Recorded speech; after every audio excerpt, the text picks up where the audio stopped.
Colegas, buenas noches. Buenas noches quien nos escucha y observa en Zoom y a través de nuestra plataforma en Facebook.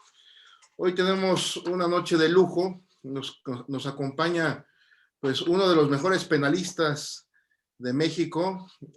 Puedo presumir que es amigo personal.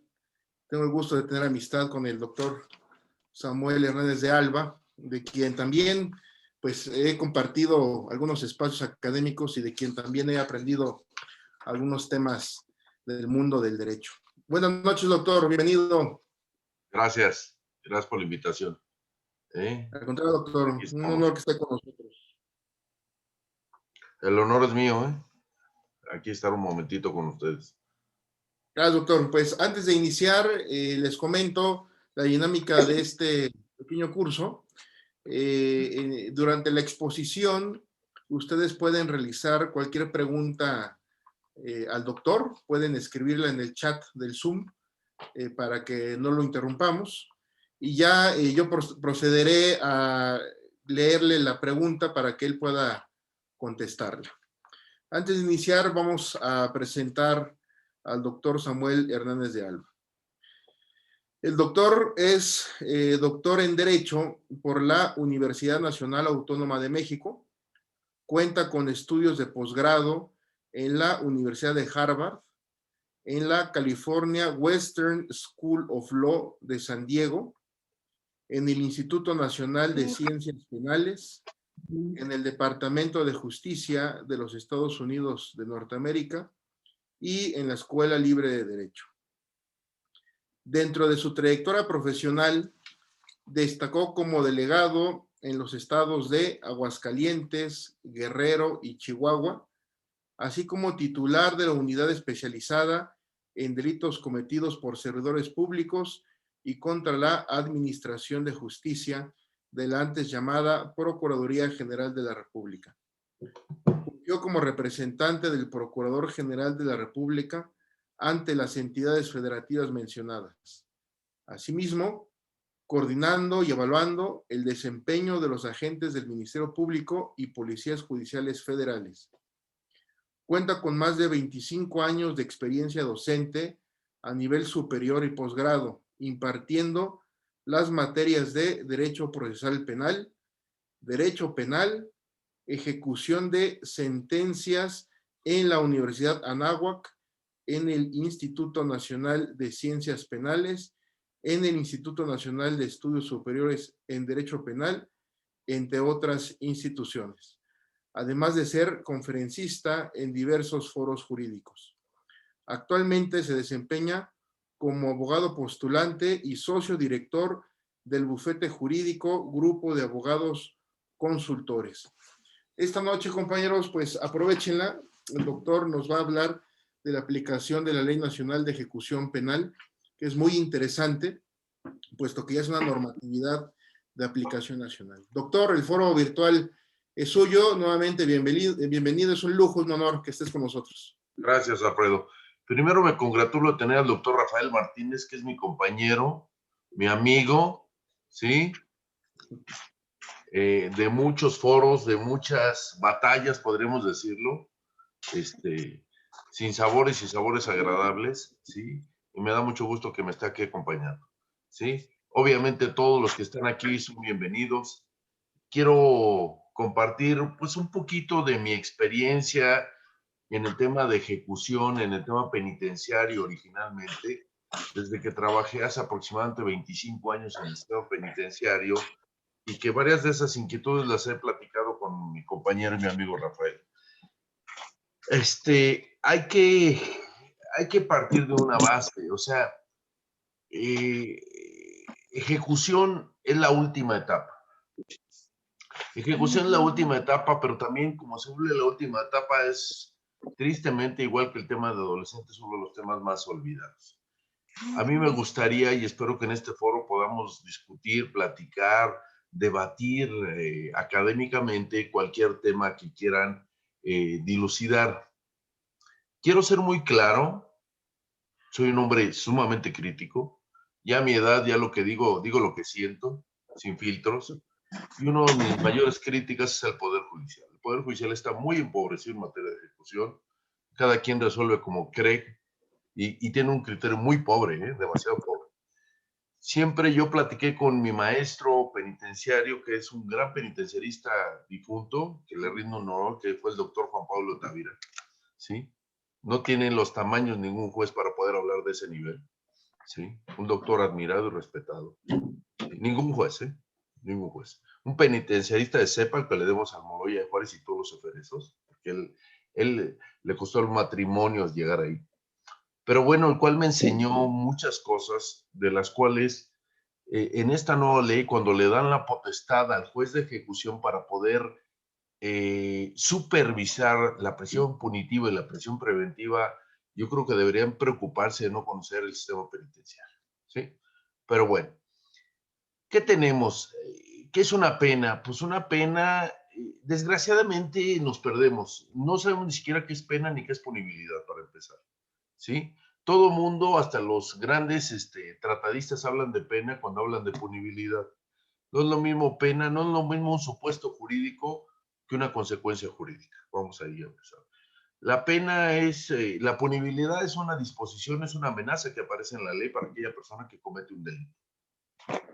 La punición es la ejecución de la punibilidad. El caso concreto lo lleva un juez en una sentencia y la pena es la ejecución de las mismas. ¿Estamos de acuerdo? Entonces tenemos que hacer 1, 2 y 3.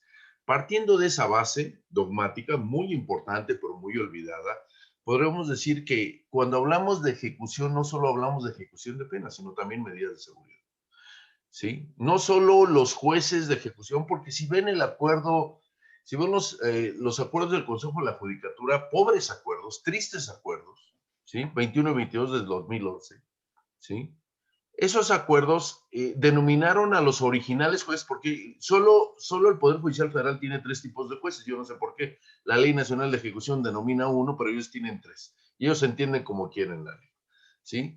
Y entonces los denominó ese acuerdo 21 y 22 del 2011, jueces de distrito, juez de distrito especializados en ejecución de penas. Yo creo que se están equivocando los del Consejo de la Judicatura. En ejecución no solo se aplican penas, sino también medidas de seguridad. Lo correcto sería hablar de jueces de ejecución de sentencias. Eso es lo correcto, de ejecución de sentencias. Partiendo de ahí podemos hablar.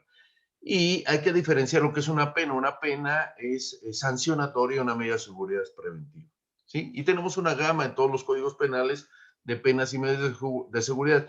Yo no creo, como algunos códigos como el Estado de México, que dividen penas y medidas de seguridad. Yo creo que algunos son híbridos, es una mezcla, es una pena y una medida de seguridad, como la prohibición de ir a un lugar determinado. Te restringen la libertad, pero también previenen que cometas otro delito. Partiendo de esa parte, ¿qué es una pena? Bueno, si hablamos de latín, que viene de penitere, es dolerse o arrepentirse, ¿sí? Pero en definitiva yo siempre creo que es una consecuencia jurídica en contra de aquella persona que comete un delito.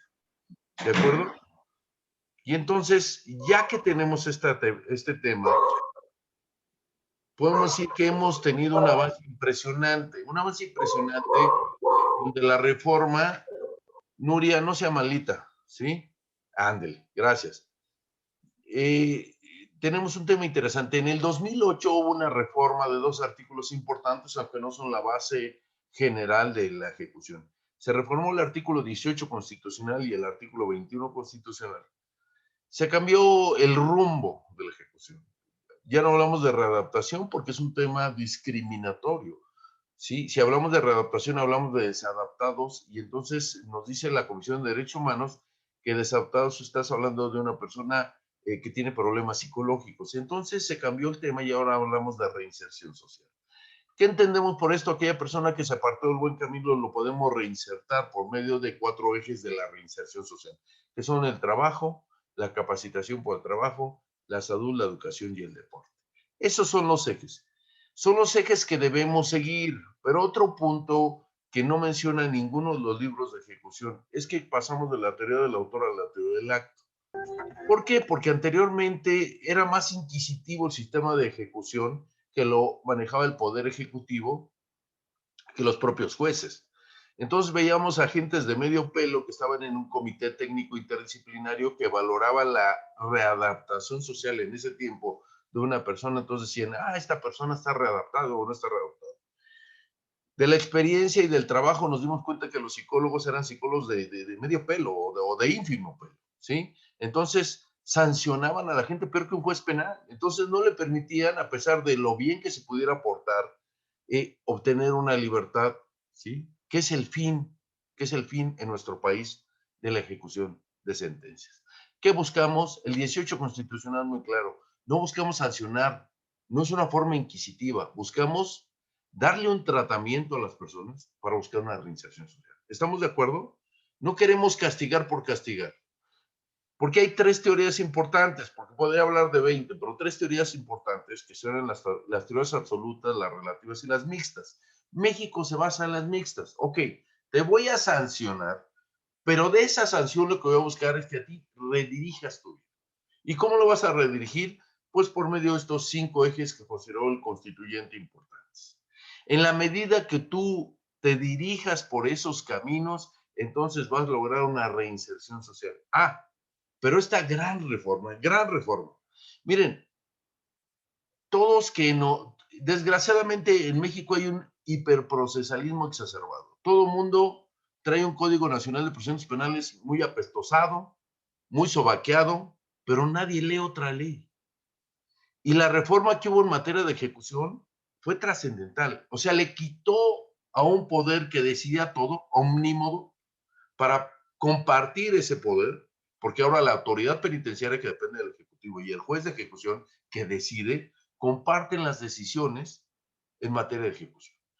¿Qué estoy diciendo? Bueno, ya hay otros ojos imparciales que pueden decidir si una persona está siendo maltratada, si una persona puede obtener su libertad porque se comportó, porque cumplió con los ejes de la reinserción social y puede obtener un beneficio preliberacional. Yo les he dicho a mis compañeros, ya no se peleen por el amparo, mejor soliciten un beneficio preliberacional.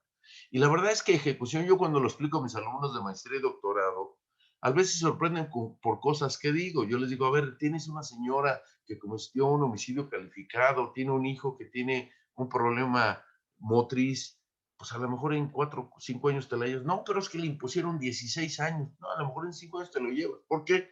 Porque hay una figura que se llama la sustitución por maternidad.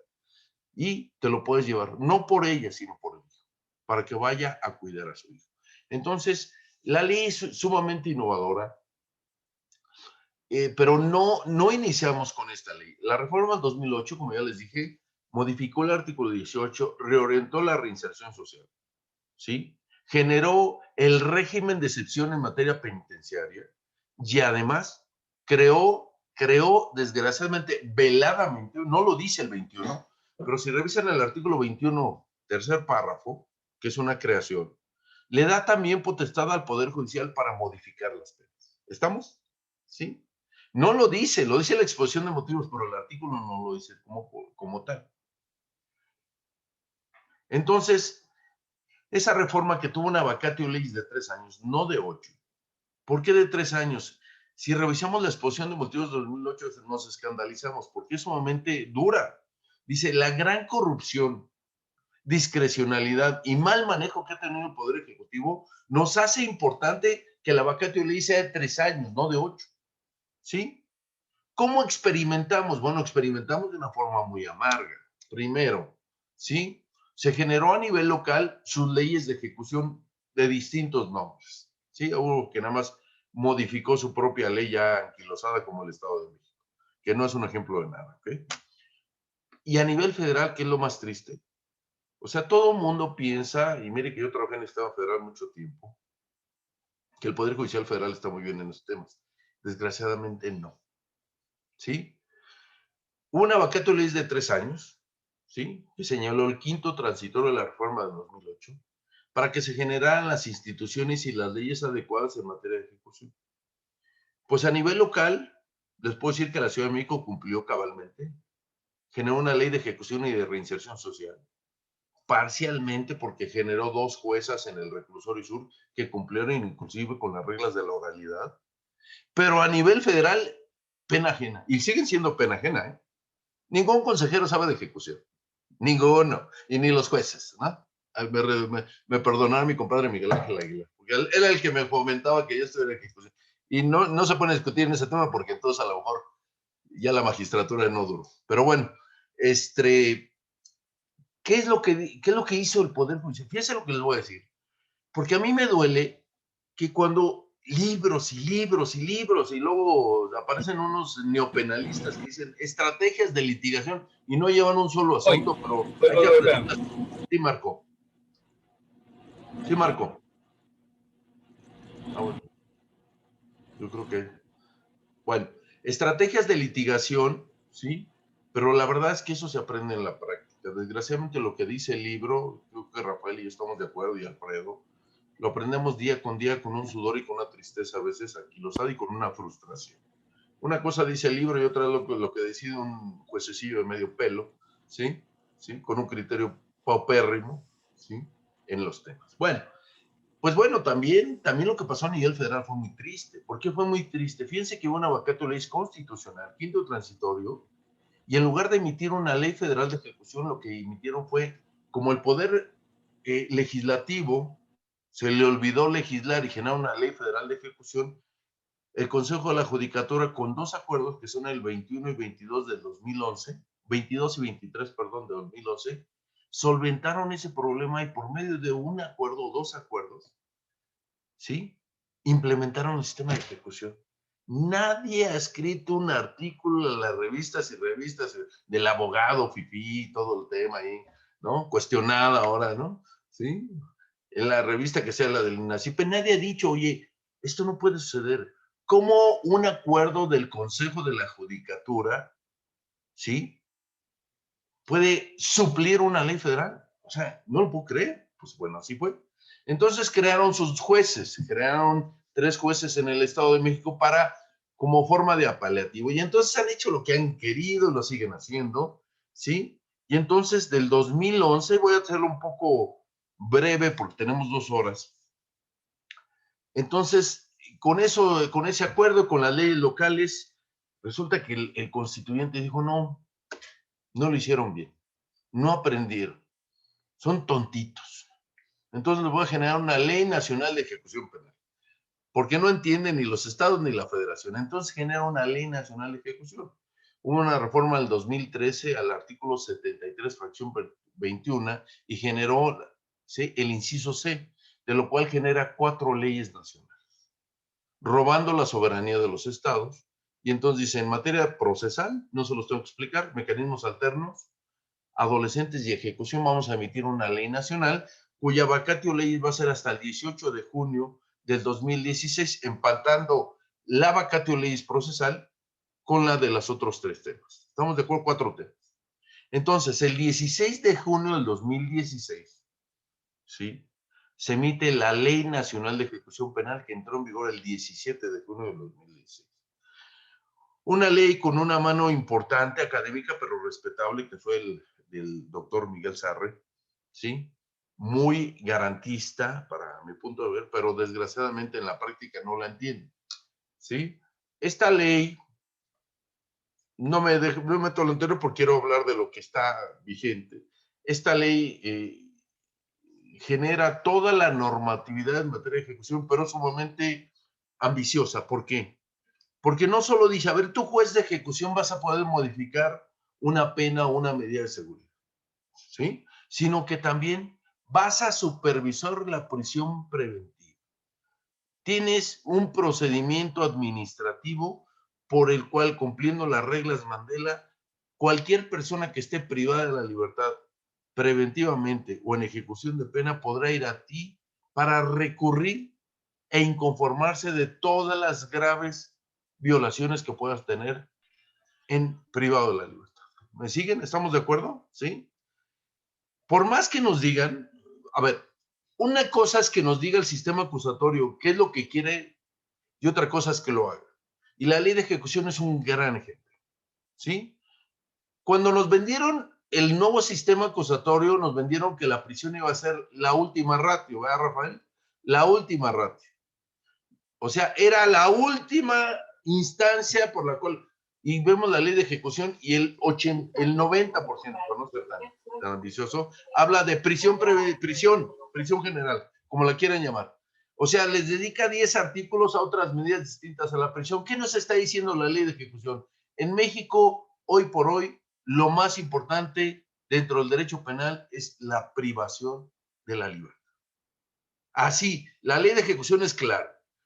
Tiene 10 artículos que hablan de otras medidas. Inclusive, hay medidas que se contemplan en los códigos penales locales y en el Código Penal Federal, en el artículo 24, que ni siquiera le dicen al juez de ejecución cómo debe de llevarlas a cabo, cómo las debe ejecutar. No se empatan las leyes locales y las leyes federales en materia de ejecución. Nada más ahí les encargo, con todo el respeto a mi amigo Ontiveros, la ejecución de sentencias en materia de personas jurídicas. Una ley dice otra, una ley, un código penal dice una cosa, otro código penal dice otra, y cuando llegamos al artículo respectivo de la Ley Nacional de Ejecución, se pelean el Código Penal y la Ley de Ejecución, por ejemplo, para nombrar un liquidador de una empresa. ¿Cuál tendrá supremacía? Yo siempre he creído que la ley especial deroga la general, ¿sí? Y además el artículo 3º de la Ley Nacional de Ejecución es devastador porque deroga todo lo anterior. ¿Ok? Bueno. ¿Qué voy a hablar? Bueno, voy a hablar primero de la prisión preventiva. El juez de ejecución, sí, dilucida, resuelve todos los conflictos que tienen que ver con las condiciones de vida en prisión. Esto es una gran novedad, ¿sí? Si te maltratan, si no te dejan visitar, ¿sí?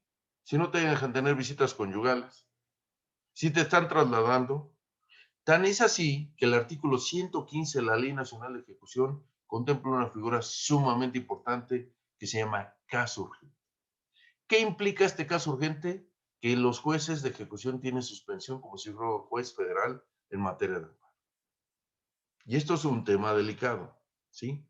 Esto se deriva de un procedimiento administrativo. Cualquier persona que tenga relación con una persona privada de la libertad, llámale abogado, llámale familiares, llámale visitantes, inclusive ONGs o Comisión de Derechos Humanos, que se duelan por alguna circunstancia de violación de la persona privada de la libertad, podrá recurrir ante el director del centro primero. Si no te hace caso, vas ante el juez de ejecución y el juez de ejecución va a dictar las medidas adecuadas. Pero si esa situación es de irreparable solución, podrá ir directamente ante el juez de ejecución, como lo señala, que ya acabo de mencionar, el caso urgente. Y entonces el juez de ejecución tendrá suspensión positiva y negativa, que decir, o puede decir, trasládalo al hospital porque está muy enfermo y tú no tienes la capacidad de tratarlo, o podrá decir, detén ese traslado hasta que yo califique si es procedente o no es procedente. ¿De acuerdo? De ahí se ha generado un grave problema en la práctica. Muchas veces, porque ya saben, todos los así de medio pelo, amparo, amparo. Relájate, compadrito, porque a lo mejor te lo van a desechar, porque no estás agotando el principio de definitividad, ¿sí? Porque a lo mejor hay jueces que te están diciendo, pues fíjate que el artículo 115 te dio un recurso y tú no lo agotaste, te desecho tu amparo. Y se les acabó su asunto, ¿sí? Ese es un tema que en la práctica ha generado problemas. Otra cosa importante, ¿sí? Del procedimiento administrativo, lo que se llama efectos generales. Entonces, rompe con la relatividad de las sentencias en materia de ejecución. Es decir, si estas condiciones de vida no solo está vulnerando a la persona o a las personas que promovieron o se inconformaron o se dolieron ante el juez de ejecución, y el juez de ejecución percibe que está afectando a un grupo mayor, el juez de ejecución podrá dictar efectos generales sobre ese tema. ¿De acuerdo? ¿Sí? Esto es un punto, esto se llama procedimiento administrativo. Y este procedimiento administrativo es una novedad, porque la mayoría de la gente piensa que el juez de ejecución entra a partir, ¿sí?, de las 72 horas después de que el juez procesal le pone a disposición las constancias. No. Ahora el juez de ejecución, vamos a decir que es un híbrido el proceso penal. El proceso penal, lo jurídico lo lleva el juez de control y el tribunal de enjuiciamiento, y las condiciones de vida en prisión las maneja el juez de ejecución. Ejemplo, permisos humanitarios. Una persona hace una semana le dictaron el auto de vinculación, está en prisión preventiva, pero murió su esposa. Entonces, a quien le va a solicitar el permiso para ir a la funeraria no va a ser a su juez de control, va a ser al juez de ejecución. ¿Estamos? Entonces, quiero que entiendan eso, porque todo el mundo está endiosado. Desgraciadamente, nos hemos viciado de hiperprocesalistas de Pero medio ahora pelo. nos traemos ¿Sí? a Víctor Marín, ándele. ¿Sí? Hiperprocesista de medio pelo y todo, juez de control, espérame. Lee las leyes. ¿Sí? Todo el mundo lee el Código Nacional, pero no lee las otras 3 leyes. Entonces, ese es un grave problema. Debemos saber ante quién se lo... Yo he visto los chats de penalistas, muchos comentarios, y a veces yo me meto y les digo, no, yo creo que lean el artículo tal, y así como si fuera la gran novedad, ¿no? Si fueran los rollos del Mar Muerto. No, no es así. Yo creo que la ley nos da muchas soluciones y a muchos temas. Ok. También voy a platicar de 4 tipos de traslados. Ahora los traslados es un temazo porque siempre hay problemas con los traslados de las personas. 4 traslados. Hay el traslado voluntario, que también contempla el artículo 18 constitucional, penúltimo párrafo. Y este traslado voluntario es aquel que la persona ya sentenciada solicita, en virtud del artículo 18, para ser trasladado al lugar más cercano donde vive su familia. Y es como parte del tratamiento de reinserción social. Al inicio de la plática les señalé que había un régimen de excepción en materia de ejecución. El artículo 18 constitucional también, vamos a decir que restringe algunos derechos de las personas que son condenadas por delincuencia organizada. Las personas condenadas por delincuencia organizada no tendrán derecho a ser trasladados al lugar más cercano a su familia, ¿sí? Van a estar monitoreadas en el centro. Supuestamente les pueden intervenir las llamadas, ¿sí? Inclusive con la persona que no se las van a restringir es con su abogado. Eso parece una burla, ¿no? Parece, ay, vas a hablar con tu abogado, le voy a bajar el switch. No, es una mentira, ¿sí? Entonces no lo van a trasladar, ¿sí? Va a estar segregado. Hay un artículo de la ley de ejecución que es devastador, que es el artículo 37. Y entonces habla de segregación, pero no, la Constitución no únicamente habla de segregación de las personas condenadas por delincuencia organizada. Pero la ley de ejecución se va un poco más allá. Hay 3 delitos en materia de ejecución que son el demonio, que son trata, secuestro y delincuencia organizada. Esas personas no tienen, o si pocas palabras, son sentenciados de segundo nivel. No tendrán derechos. No tienen derecho ni beneficios preliberacionales y siempre deberán estar segregados y monitoreados. Inclusive dentro de un propio centro, o si no lo mandan a un cerezo, ni lo pelees. Con el artículo 37 no te lo van a regresar a un cerezo normal. Lo van a dejar en el cerezo. ¿Estamos de acuerdo? Entonces, 3 delitos: trata, secuestro y delincuencia organizada. Vamos a decir que hay unos delitos graves en materia de ejecución y esos son. ¿Ok? Bueno, traslado voluntario. También hay un traslado, ¿sí? Involuntario con autorización judicial previa. Es decir, el juez que está conociendo, no se duerma Karina, el juez está conociendo, solicitará la autoridad penitenciaria o el Ministerio Público que permita trasladarlo a otro centro y si lo autoriza se puede llevar a cabo. El tercero, que es muy, muy importante, que es el traslado involuntario con notificación judicial posterior. Es decir, 48 horas después de que se lleva el traslado por 3 razones principales: peligro para el centro, peligro para el delincuente o delincuencia organizada. Y entonces se le va a notificar al juez, pero hay algo bien importante. Esa notificación deberá ir acompañada de las pruebas con las cuales se basó la autoridad penitenciaria para trasladarlo. Si no lo acredita el juez, al calificar ese traslado podrá ordenar que lo regresen al lugar donde estaba privado de la libertad. Y el cuarto traslado es el intercambio de sentenciados. Cuando un sentenciado es de nacionalidad mexicana y está en el extranjero, puede venir a compurgar su pena aquí, o un extranjero o residente extranjero puede ser trasladado a otro país, al país donde vive o donde es originario. Entonces hay 4 tipos de traslados. Perdón que vaya tan rápido, pero es que contamos con muy poquito tiempo y al ratito si hay alguna. A ver, déjenme ver el chat porque ya tengo aquí, a ver. Me dice Liliana, y evitar reincidencia no es otro objetivo de la ejecución penal. Además, evitar reincidencia, no es un objetivo de la ejecución. No es un objetivo de la ejecución, Liliana, no es un objetivo. Sí, dice, bueno, ya nada más hay una pregunta. No es un objetivo de la ejecución. Inclusive la ejecución ya deja de ser inquisitiva. Aprovecha esa pregunta porque miren, antes había un comité técnico interdisciplinario que ahora se llama comité técnico. El comité técnico era un órgano de gobierno al interior de las prisiones. Y ese comité técnico era el encargado de evaluar a las personas para ver si revelaban reinserción social en otro tiempo de readaptación social. Ahora ya no lo pueden hacer, ¿sí? Es más, puede ser la persona más desadaptada psicológicamente, pero se comportó bien, no tiene antecedentes penales, cumplió con los ejes de la reinserción. El juez de ejecución no tendrá otra forma más que otorgarle la libertad. ¿Estamos? Antes había un comité técnico y uno de los más importantes era el psicólogo, porque había exámenes del psicólogo, del trabajador social, etcétera, los que tenemos un poco más de años lo entenderán. Ahora no, ahora al juez de ejecución le presentan eso y va a llegar al abogado defensor y dice, mire, trabajó, aquí están las constancias, estudió, aquí están no tiene antecedentes, se comportó bien, no amenazó a la víctima, por lo tanto, deberá otorgar el beneficio provisional y se lo otorga. Ya nadie los va a evaluar. ¿Por qué? Porque la Corte ha dicho que es un doble juzgamiento, ¿sí? Ya se le juzgó por un juez penal, ya no tiene nadie más que lo pueda juzgar, ¿de acuerdo?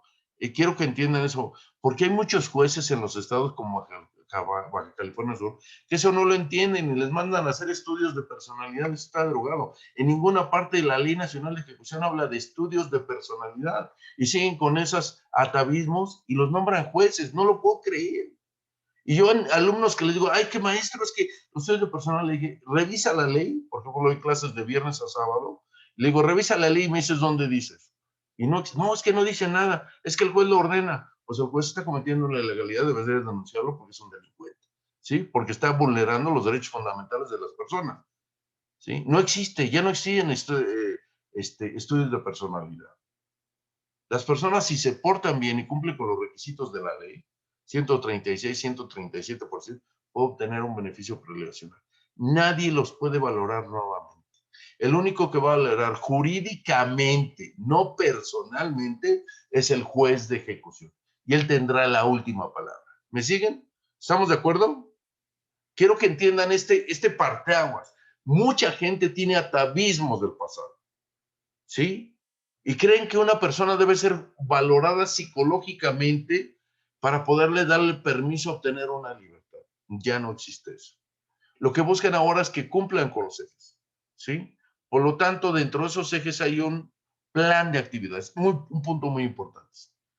Ese plan de actividades es un compromiso, es una carta de compromiso que la persona sentenciada, dentro de los 15 días después que lo pusieron a disposición del juez de ejecución, junto con la autoridad penitenciaria, el director del centro, el comité técnico, ¿sí? El comité técnico ahora está conformado por el director y los subdirectores. Ya no hay psicólogos, trabajadores sociales, maestros, ya no hay nadie. Entonces se va a reunir con él y va a decir, a ver, ¿qué te gusta? Jugar fútbol, ok, deporte. ¿Qué te gusta trabajar? No, pues yo soy carpintero. Bueno, vas a trabajar en carpintería. Todos esos.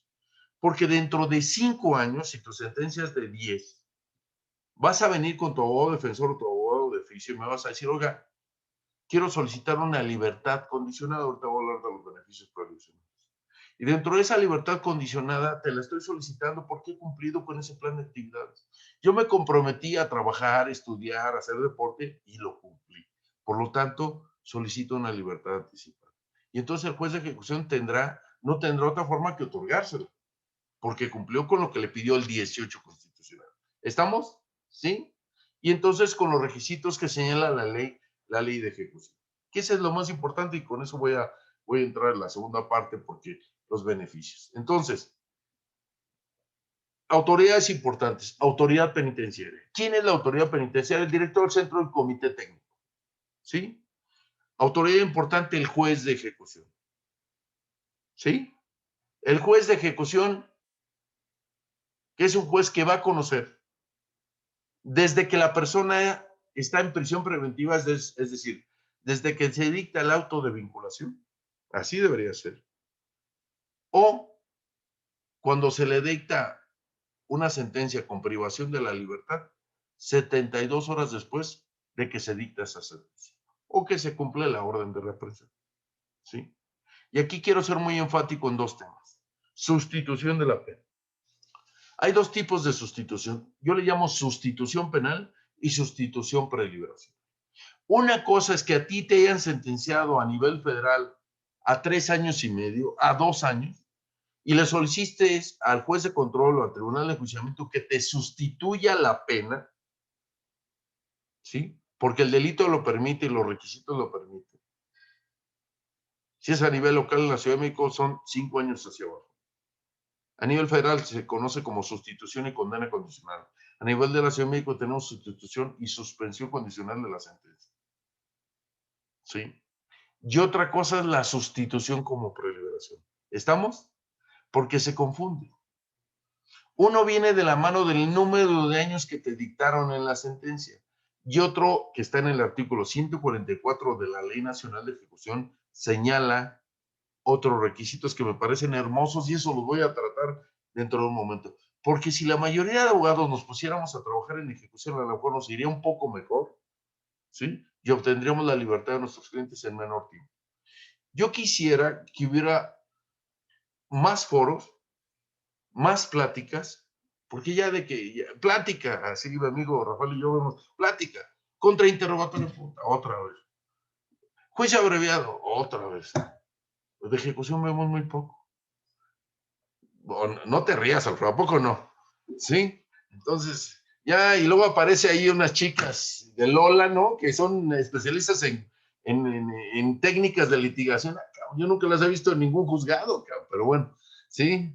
Entonces, ejecución es un gran tema. Es un gran tema. Les voy a decir por qué. Bueno, yo les voy a hablar de los beneficios preliberacionales, porque ahí va a estar el debate. Y yo creo que es la cereza del pastel. En materia, hay 3 beneficios preliberacionales en la Ley Nacional de Ejecución. 1, libertad condicionada. 2, libertad anticipada. Y 3, sustitución. Libertad condicionada. Como su nombre le dice, está sujeto a una condición. Y te la van a otorgar en delitos dolosos con el 50% de la pena. ¿Cuáles son los requisitos? No antecedentes, no representar una amenaza para la víctima o los que depusieron en tu contra, no estar sujeto a otro proceso por prisión preventiva, con prisión preventiva, haber cumplido con el plan de actividades, el que les acabo de mencionar. ¿Qué va a contener el plan de actividades? Las 5 ejes de la reinserción social. Haber observado buen comportamiento, y es donde vienen muchos cuestionamientos, principal. Y obviamente haber cubierto la reparación del daño. La reparación del daño en materia de ejecución es un requisito sine qua non, dirían los civilistas. Tú quieres un beneficio preliberacional, una de dos, o pagas la reparación del daño, o te comprometes a pagarla, porque lo permite la ley. El artículo 198 de la Ley Nacional de Ejecución permite que cuando la víctima, fíjense, curioso, porque las partes en un proceso de ejecución, en un proceso jurídico de beneficio preliberacional son el defensor, el sentenciado, el Ministerio Público, la autoridad penitenciaria, ojo con lo que estoy diciendo. Y si hay reparación del daño, la víctima va ofendida. ¿Me siguen? Es decir, si no hay reparación del daño, ni lo van a dejar sentarse. Porque no representa la ejecución venganza. Pero eso sí, tiene un derecho constitucional consagrado en el 20, apartado C, y además dicen que es un derecho fundamental de las víctimas y ofendidos la reparación. Entonces él tiene voz y voto en esa materia, igual que su asesor jurídico. Obviamente puede tener un asesor jurídico. ¿Sí? Entonces, uno de los grandes requisitos para obtener un beneficio preliberacional es que o garantices la reparación del daño o pagues la reparación del daño. Lo cual me parece un gran avance. ¿Por qué un gran avance? Porque antes era una pesadilla. Después de 2 años de proceso, te mandaban a otra instancia con tu sentencia a reclamar la reparación del daño. No, hombre, ya el coche se había devaluado 3 veces, ¿no? Ahora el mismo juez de ejecución se va a encargar de todo, lo cual es maravilloso. ¿Sí? ¿Quieres obtener un beneficio preliberacional? Paga. Y otro requisito, haber cubierto la multa. ¿De acuerdo? Entonces, dentro de esto, podrás obtener un beneficio preliberacional llamado libertad condicionada. ¿Cuáles son los, yo diría, 3 requisitos para que te la den? 1, A lo mejor no te impone nada, pero te puede imponer una supervisión en libertad. Es decir, una persona, un sujeto, así como la unidad de medidas cautelares parecido, nada más que es en proceso, que te va a estar supervisando que vivas donde dices vivir, que te comportes como te dices comportar, que trabajes donde te comprometiste a trabajar, para que conserves esa calidad de preliberado. ¿De acuerdo? Ese supervisor en libertad es una figura nueva que depende del Ejecutivo y va a estar apoyando al juez de ejecución, informándole cuál es tu comportamiento. Sí, sobre todo el 50 al 70%. Y ahorita van a saber por qué el 70%. Y el otro es el brazalete electrónico. A lo mejor dicen, bueno, yo quiero obtener la libertad, yo me comprometo a pagar para mi cliente el brazalete electrónico para que usted le otorgue una libertad condicional. El brazalete electrónico se ve bien bonito, pero hay estados donde ni siquiera hay brazalete electrónico. ¿Sí? En la Ciudad de México sí hay brazalete electrónico, no tiene mayor problema. En Monterrey hay brazalete electrónico. En Chihuahua les da miedo el brazalete electrónico por el primer brazalete que pusieron, porque es una historia, ahora sí que leyenda urbana. En Chihuahua pusieron un brazalete electrónico y llegó a su casa y mató a su familia, entonces ya les da miedo el brazalete electrónico. ¿Sí? Pero es una figura, cosas que pasan en este México. Pero bueno, a Chihuahua le ha pasado desde el caso Rubí hasta ese caso, entonces Chihuahua les ha ido un poco mal.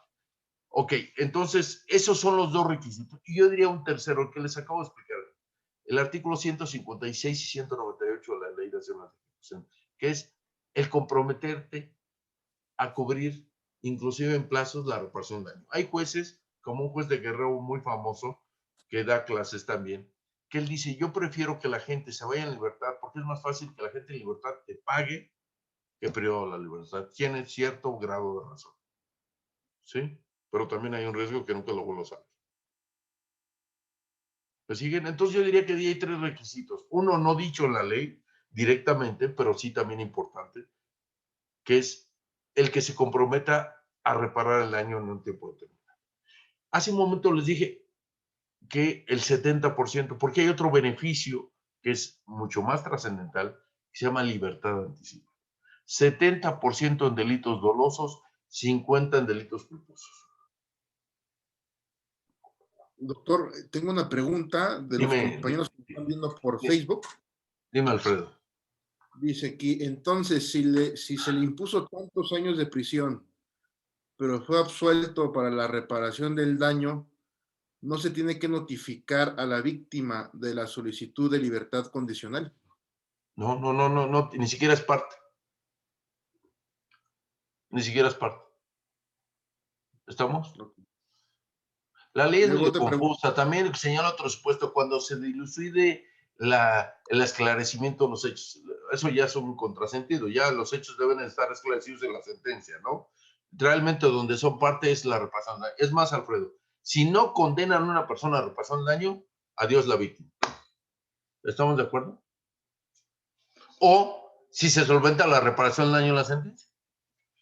Caso, ejemplo, lo agarraron con el coche robado y regresan el coche a la víctima, pues se acabó el tema. ¿Estamos? ¿Sí, Alfredo? Otra pregunta que aquí nos formulan por Facebook. ¿Cómo se puede acreditar el segundo requisito del numeral 137 de la Ley Nacional ¿De que no represente una amenaza? ¿Esa? Sí, eso dice el 137, que no represente una amenaza.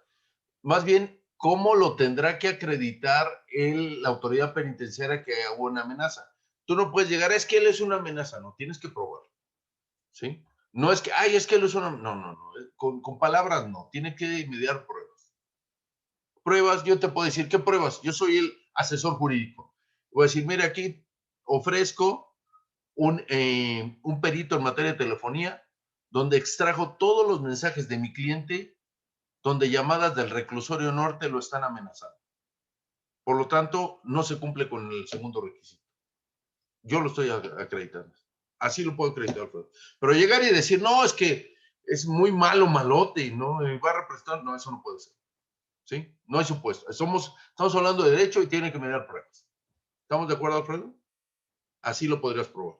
Pero decir, no, es que es muy malo, es un peligro para la sociedad, es peligro para mi cliente, no podrías hacerlo así.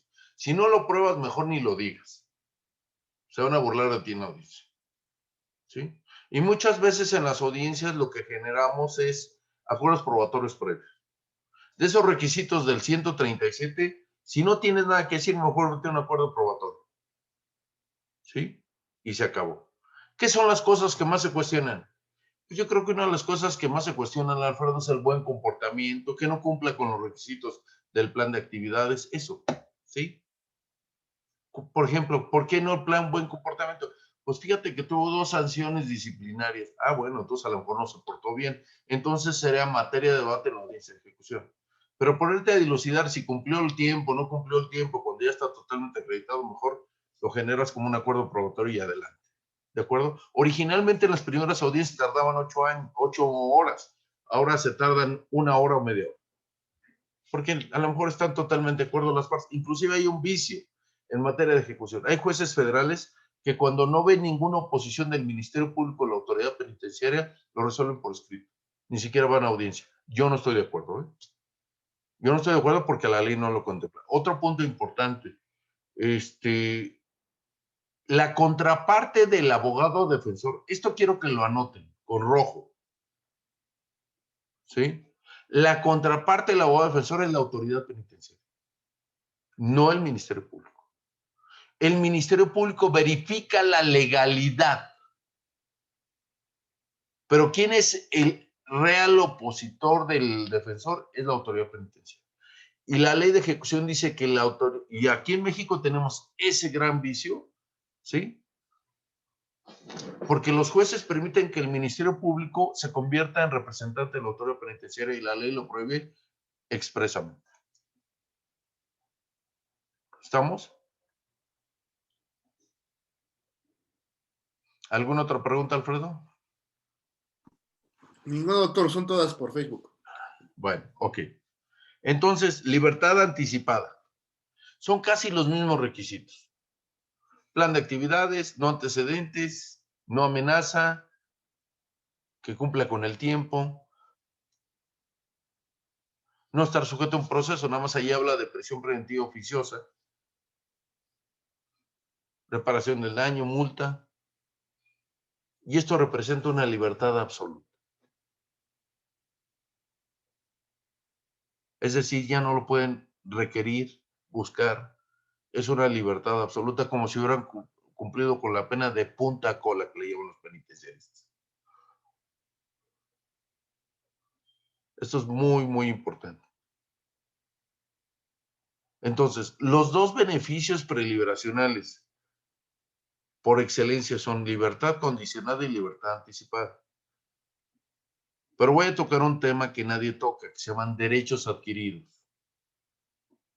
¿Qué es esto de los derechos adquiridos? Es que he sufrido toda la vida con este tema. Carga cero. Carga cero. ¿Qué es eso de la carga cero? Cuarto transitorio de la reforma constitucional. Los procesos que se iniciaron con la ley anterior deberán resolverse con esa ley. Los procesos que se han iniciado con la nueva ley deberán resolverse con la nueva ley. Sí, procesal o de ejecución. Ah, caray. Y ahí no lo entienden los jueces. No lo entienden, ¿eh? Cegados, negados, así como caballo de carreras. ¿Sí? A ver, lo que determina el proceso que se va a aplicar es la litis. Y hay varios tipos de litis en materia de ejecución. Puedes solicitar desde inconformarte por una sanción disciplinaria hasta solicitar tu beneficio por liberación. Y la Corte se ha pronunciado la primera sala. El proceso es el que está vigente en el momento de los hechos. De la litis. Ah, no, dice, no, es que lo sentenciaron con sistema tradicional. Y ya todo lo demás está derogado. Ya estamos iniciando un proceso de ejecución. Ya está vigente la nueva ley. Por lo tanto, tendrás que hacerlo bajo las aras o bajo las normas de la Ley Nacional de Ejecución con los principios de la oralidad. Ah, no, no lo quieren hacer. ¿Sí? Y entonces, por eso tenemos jueces, 3 tipos de jueces de ejecución. A nivel federal principalmente. A ver, a mí no me interesa. Si bien es cierto que la persona fue sentenciada bajo el sistema anterior, procesal, también es cierto que le generaron derechos adquiridos. ¿Qué estoy diciendo? Esto, jóvenes, es cocido fino en materia de ejecución.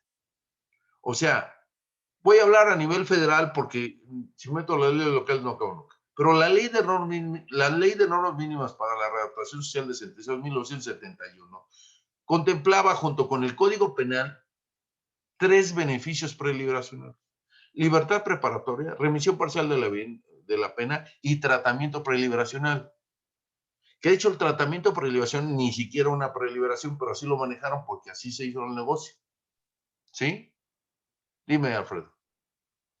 Doctor, nos pregunta por aquí, por Facebook, Luis Felipe Gutiérrez. En materia de ejecución penal, ¿no es el sentenciado quien tiene la carga de la prueba? Si solicita, sí, es un buen punto. Muy buena pregunta. La diferencia entre el proceso penal y el proceso de ejecución es que este es adversarial, no es acusatorio. Ojo a lo que estoy diciendo, cocido fino también.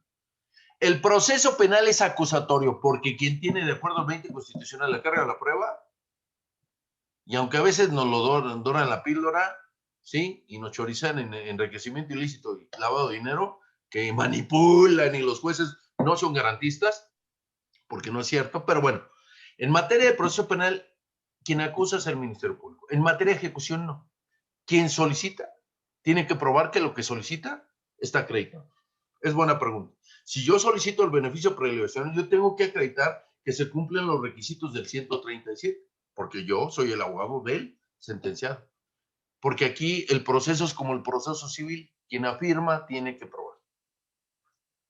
Y me podrían cuestionar el tiempo de reclusión, me podrían cuestionar el plan de actividades, todo. Yo lo tengo que acreditar. ¿De acuerdo, Alfredo? Entonces, Sí, aquí el Ministerio Público a lo mejor se opone, a lo mejor no se opone, a lo mejor no dice nada, porque tú tienes ya acreditados todos los elementos para obtener la libertad condicional. ¿Estamos? sí. Pero ¿quién lo tiene que acreditar? De hecho, ya no me voy a meter porque tenemos muy poco tiempo. El proceso de ejecución tiene características distintas y esa es una de las más importantes. Quien solicita, ¿sí? Allega a los medios probatorios, fíjate nomás. Notifica, se lo dice al juez, el juez notifica a las partes contestan con sus medios probatorios y el juez cita a la audiencia. Y quien inicia la intervención es quien solicitó y empieza a manifestarse. Y el juez puede aprobar o no aprobar o admitir o no las pruebas. Y si no las admite, ahí tendrías que apelar a suspender la audiencia. Y en esa misma audiencia va a resolver el juez de ejecución. ¿Cuál es una gran diferencia? Quítamelo, te digo, porque va a volver a hablar. Fernando.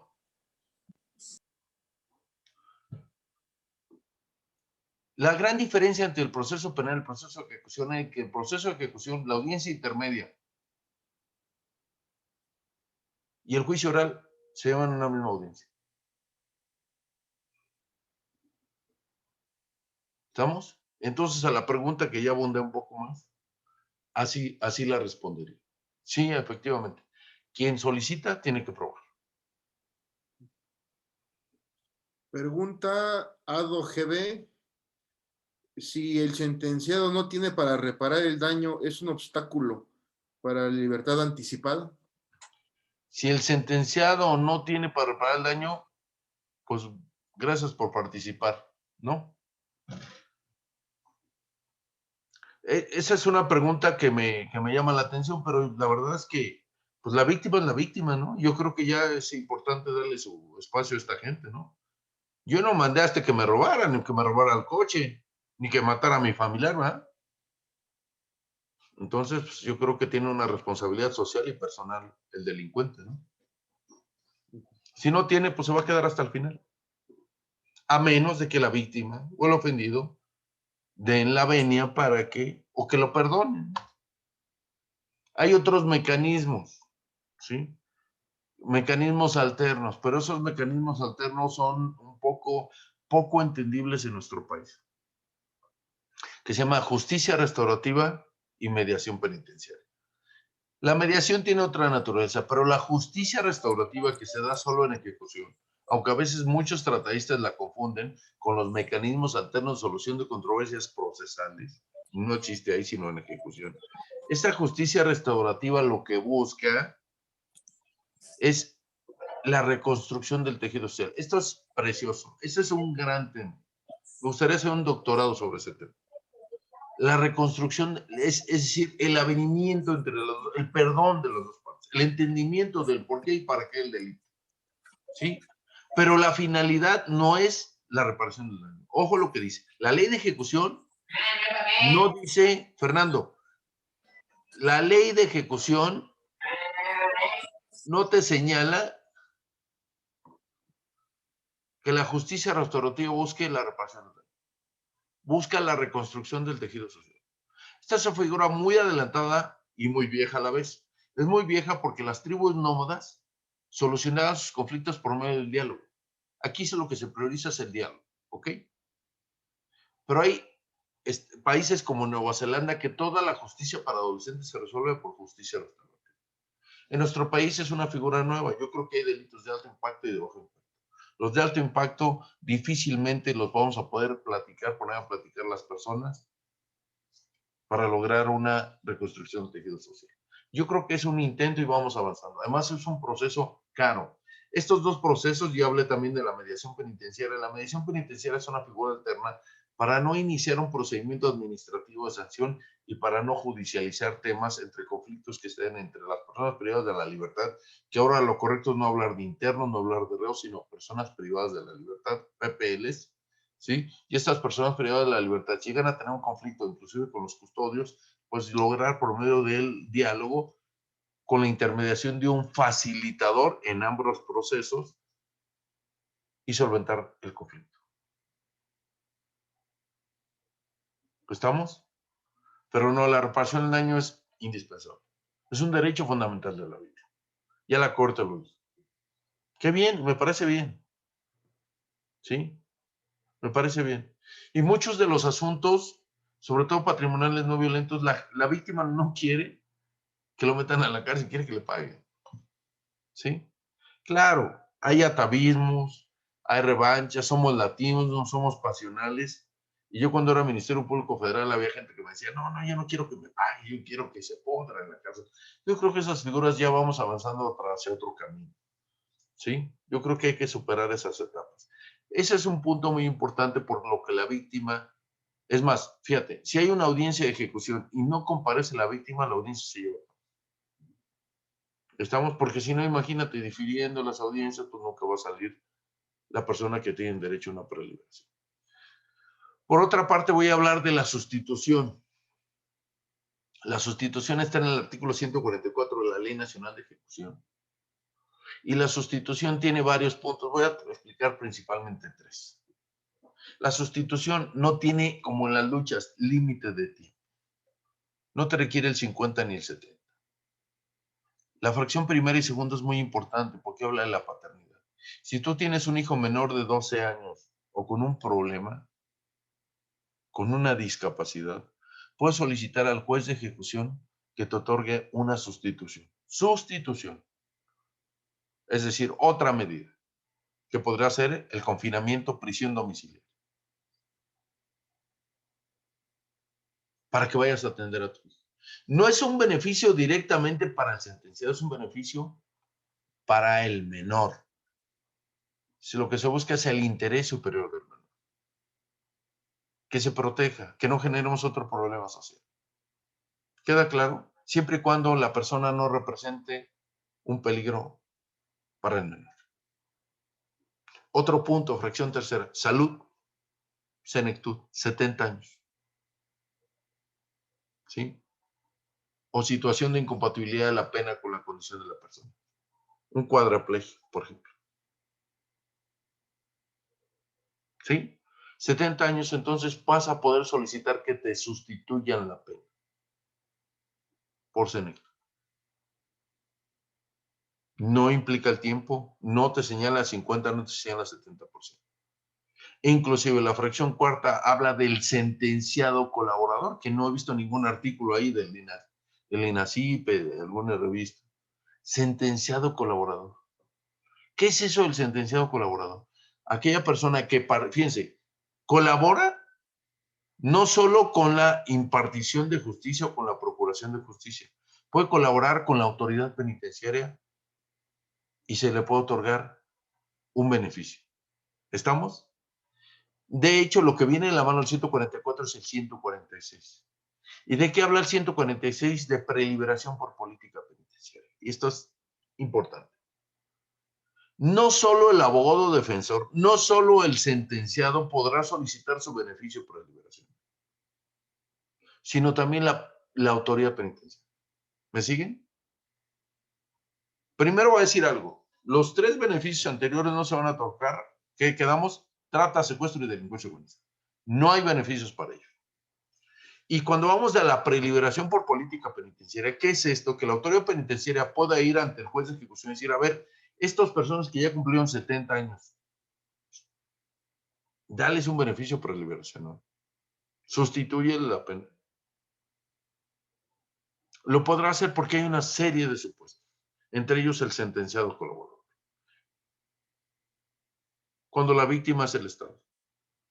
Cuando ya no tiene relevancia para el bien jurídicamente tutelado, etcétera, etcétera. Entonces la propia autoridad penitenciaria hará una lista y solicitará la libertad de estas personas. Siempre y cuando vaya acompañado de una opinión de la fiscalía correspondiente. Federal, federal, local, local. Pero esa opinión técnica no es vinculatoria por el juez. Y el juez tendrá que resolver en 30 días. ¿Estamos de acuerdo? Nada más que así, en esta figura, no, obviamente no caben trata, secuestro y delincuencia organizada, y todos los delitos señalados en el artículo 167 y 19 constitucional de prisión preventiva oficiosa.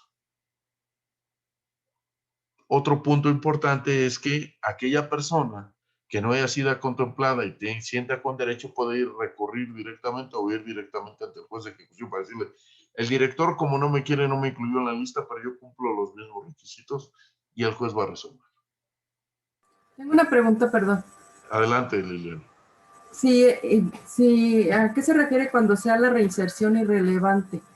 ¿Es un sentenciado No, con una sola sentencia? no, reinserción irrelevante no, que la bien jurídicamente tutelado, ya la estancia en prisión de la persona no es importante para el bien jurídicamente tutelado. Pero si llegara a tener varios antecedentes. Si hay antecedentes no hay beneficios, Lili. Ok, gracias. Si tiene antecedentes o está por los 3 delitos, ni vaya a buscar al juez. Lo primero, el artículo 137 que mencioné hace un momento y el 140 y tantos de libertad, lo primero que te dice que no tengas un antecedente. En esta nueva ley, esta es una diferencia, por eso me hablaba de los derechos adquiridos, porque a lo mejor te conviene, si fuiste sentenciado bajo el viejo sistema, solicitar una libertad preparatoria, una remisión parcial o un tratamiento preliberacional, porque aquellos requisitos es más fácil que los cumplas que estos. La ley es muy garantista para los que son primodelincuentes, pero las que son reincidentes, ni esta ley te acaba, ¿eh? No hay forma. Hay 2 figuras en las cuales la Ley Nacional de Ejecución es devastadora. Si eres reincidente, olvídalo. Y si no has cumplido, y si hay reparación de daño y no cumples con ella, olvídalo. Ni vayas a ver las cosas. ¿Sí, Liliana? Sí, ¿Por qué gracias. hablo de derechos adquiridos, Liliana? Hablo de derechos adquiridos porque hay gente que fue sentenciado bajo el viejo sistema y tiene el derecho de solicitar bajo la ley de normas mínimas un beneficio preliberacional. Ejemplo, había una figura que yo adoro, artículo 16 de la ley de normas mínimas, que se llamaba remisión parcial de la pena. Figurón, ¿eh? Por cada 2 días de trabajo te condonaban uno. ¿Ok? Entonces, si es una gente que inició, que lo detuvieron hace 10 años y empezó a trabajar, tenía 20 años de prisión, pues tú vas a decir, señor, yo llevo 10 años trabajando, pues yo tengo derecho a que me borren todos una tercera parte. Entonces tendrán que respetarle los derechos adquiridos. ¿Estamos de acuerdo? Entonces él podrá solicitar, aunque sea con el nuevo proceso, aunque sea bajo la nueva Ley Nacional de Ejecución, una remisión parcial de la pena. ¿De acuerdo? No al revés, sí, Rafa. Gracias, mi estimado Samuel. Felicidades. Excelente. Mi maestro, mi amigo, socio en algunos asuntos, mi sínodo. Tu punto de vista en cuanto a sentencias de punta cola, trata, secuestro y delincuencia organizada. Tu Rafa, me tocaste un tema personal que me punto de vista. Mi personal punto de vista que no es correcto. Mi personal punto de vista es que donde la ley no distingue, no debemos de distinguir. donde la Constitución no distingue, no debemos de distinguir, ¿sí? Y te voy a poner un ejemplo. Mira, actualmente ahorita en licenciatura estoy dando la ley de trata, y revisas la ley de trata, y lo dijo mi amigo Ontiveros, es una ley muy pobre, y además trata, o sea, contempla tantos supuestos jurídicos que eso es trata. O sea, confunde todo esa ley, ¿no? Quisieron ser, es una ley más política que jurídica. Yo creo que con 5 o 6 delitos podríamos hablar de trata, no sé si estás de acuerdo conmigo. Pero tantos supuestos Sí, además, jurídicos. Te escucho. y confunde con lenocinio. Confunde con Total. lenocinio, ¿sabes? Totalmente. Estaba hablando con mis muchachos acerca de la prostitución y el lenocinio. O sea, la diferencia es que estás encerrada ustedes en la calle, ¿no? O sea, uno sí es lenocinio y otro no es lenocinio, aunque esté en la esquina el lenón esperando a las muchachas, pero el otro, como está en un lugar, pues llegan y lo más fácil para la fiscalía es asegurar el lugar. Y poner. Bueno, yo creo, con todo respeto, para ser concreto en tu pregunta, es que el artículo 18 constitucional y el espíritu del constituyente es reinsertar a las personas. O sea, en estricto sentido, ni tiempo le deberíamos poner. A lo mejor tenemos una persona que está sentenciada por secuestro, pero a los 10 años está reinsertado. No tienes por qué mantenerlo 80. ¿Sí? Él ya entendió, ya comprendió, ya sabe que hizo mal, ya generó una introspección del tratamiento. ¿Sí? Asimiló el tratamiento, lo que dicen los penitenciaristas. No tiene caso que lo conserves así. ¿Por qué la ley secundaria restringe lo que dice el 18 constitucional? No entiendo. ¿Qué diferencia hay entre un homicidio calificado? ¿Qué diferencia hay entre un feminicidio, que ahorita estamos con el tema de género, con un secuestro? O a lo mejor que ni siquiera es secuestro, porque también los secuestros hay varios tipos de secuestro. ¿Sí me entiende? No es lo mismo un secuestro express que una privación y que te cercenen un dedo. O sea, hay niveles, tanto en trata como en secuestro, ¿no? Entonces, hay niveles. Y entonces, tratarlos a rajatabla de esa forma, con todo respeto, no estoy de acuerdo. Yo creo que lo más importante de este tema es la reinserción, o sea, que la persona entienda, que comprenda. Y sobre todo, sí, respeto muchas cosas. Una de las cosas es respetar la primodelincuencia. Hay gente que ha cometido un error. Hay gente que se tomó unos tragos y cometió un error. Pero por eso lo vas a desechar de la sociedad. Yo creo que no es justo. ¿Sí? Entonces, hay que darle otra oportunidad y creo que no debemos distinguirlo. Sí, ya porque cometiste un error, te enamoraste de la muchacha, no la dejaste irse a su casa, ya. Son otras cosas. Yo creo que a rajatabla está muy complicado, sobre todo cuando las leyes fueron muy ambiciosas. Desgraciadamente, las leyes en México no son una respuesta jurídica de política criminal. Ese es un gran punto, porque muy pocas gentes, yo veo a mis alumnos que les hablan de los elementos del delito, pero no lo hablan de política criminal. Es una figura que a mí me fascina, la adoro, entiendo. A ver, legislador, bueno, no se entienden ellos mismos y menos ahora los legisladores, ¿no? No se entiende por qué nacieron, ¿no? Pero lo que es muy triste es que no tengan una política criminal adecuada a nuestro país. Y prueba de ello es que tenemos tanta influencia del extranjerismo, ¿sí? Si queremos hacer, Alfredo no tiene nada que ver porque se fue a Londres, se puso su pelucona y todo el tema, pero van a Alemania, van a Estados Unidos, van a Chile, ¿sí? Van a Colombia y copian figuras que jurídicamente no caben. La extinción de dominio nos ha costado un trabajo impresionante meterla en México, porque son figuras que no se adecuan a nuestra tradición y nuestras figuras jurídicas. Delitos, la delincuencia organizada. Llegó una muchacha ahí a la Procuraduría y echó a perder la figura del testigo colaborador, etcétera, etcétera. Ahora le están dando otro tinte. Y desgraciadamente somos especialistas en echar a perder figuras que no tienen que ver con nuestra tradición jurídica. ¿Qué no sería más fácil asimilar la realidad nacional? Que somos escuela, jóvenes. O sea, lo que está pasando en México, o sea, ni los nazis, ¿sí? Cuando vemos hace una semana no sé cuántas personas, inmigrantes y polleros, como quieran llamarle, perdón la expresión, incinerados en una camioneta, jóvenes, o sea, estamos a ese nivel. Somos una escuela de delincuentes. Entonces debemos generar una respuesta adecuada para nuestra política criminal. Ni Alemania, ni Estados Unidos, ni Chile tienen esos problemas. ¿Qué necesitamos? Leyes para responder a la problemática nacional. Si revisan la ley para adolescentes, se ve muy bonito. Es muy buen rollo jurídico y se vende muy bonito. No tiene nada que ver con México, ¿eh? La ley de justicia para adolescentes no tiene nada que ver con México. O sea, si ustedes van a Sinaloa, miren que ahora ya no por la pandemia, pero saben perfectamente que uno como catedrático se la pasa un fin de semana en un estado y pasan cosas. Va uno a Sinaloa, va uno a Guerrero y le platican cosas de muchachos de 16, 17 años que tratarlos bajo las aras de la Ley Nacional de Justicia para Adolescentes no tiene nada que ver con nuestro país ni con nada. Esos tipos no son nada más que unos delincuentes, son unos monstruos sociales. ¿Sí? Digan lo que digan y me critiquen lo que me critiquen. Pero lo más importante es preservar a la sociedad y buscar que la sociedad esté protegida. El 80% de adolescentes que cometen conductas en contra de la ley penal se convierten en adultos delincuentes. ¿Qué quiere decir? Que estamos fracasando. ¿Sí? Queremos quedar bien con todos. Queremos cumplir con todos los tratados. Inclusive tratados, por ejemplo, hay unas reglas muy importantes. En materia de ejecución hay 3 reglas importantes. Las reglas Mandela, reglas mínimas de la ONU para el tratamiento de recursos, las reglas de Bangkok, me encantan. Son en razón de género para proteger a las mujeres privadas de la libertad y los hijos que viven con ellas. Super figura. Y las reglas de Tokio. ¿Qué dicen las reglas de Tokio? Si la prisión ha fracasado, hay que buscar otras opciones. Así se lo resumí rápido. La primera, las reglas Mandela, son todas las reglas mínimas que no vamos a cumplirlas, que debe conservar una persona privada de la libertad. No las alcanzamos, jóvenes. No las alcanzamos. Estancias de una sola persona, camas limpias, ropa limpia, temperatura adecuada para el lugar. ¿Qué sí que en Acapulco deben tener aire acondicionado? No las alcanzamos. ¿Sí?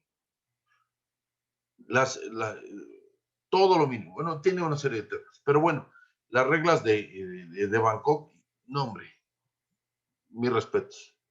Y les voy a decir algo, y esto lo voy a concordar. Esas reglas Bangkok fueron recogidas en el artículo 10 y 36 de la Ley Nacional de Ejecución. Y para decirle a mis amigas las feminazis, los hombres y las mujeres, yo se los digo en los foros, los hombres y las mujeres no somos iguales. No, no somos iguales. Y los tratados lo dicen, ¿eh? Y la ley de ejecución lo dice. Simplemente que me expliquen por qué las mujeres tienen a sus bebés hasta los 3 años y los hombres no. ¿No? ¿Por qué?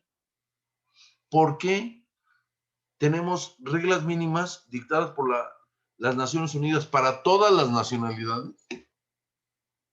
Para respetar y diferenciar el tratamiento que debe tener una mujer privada de la libertad de un hombre.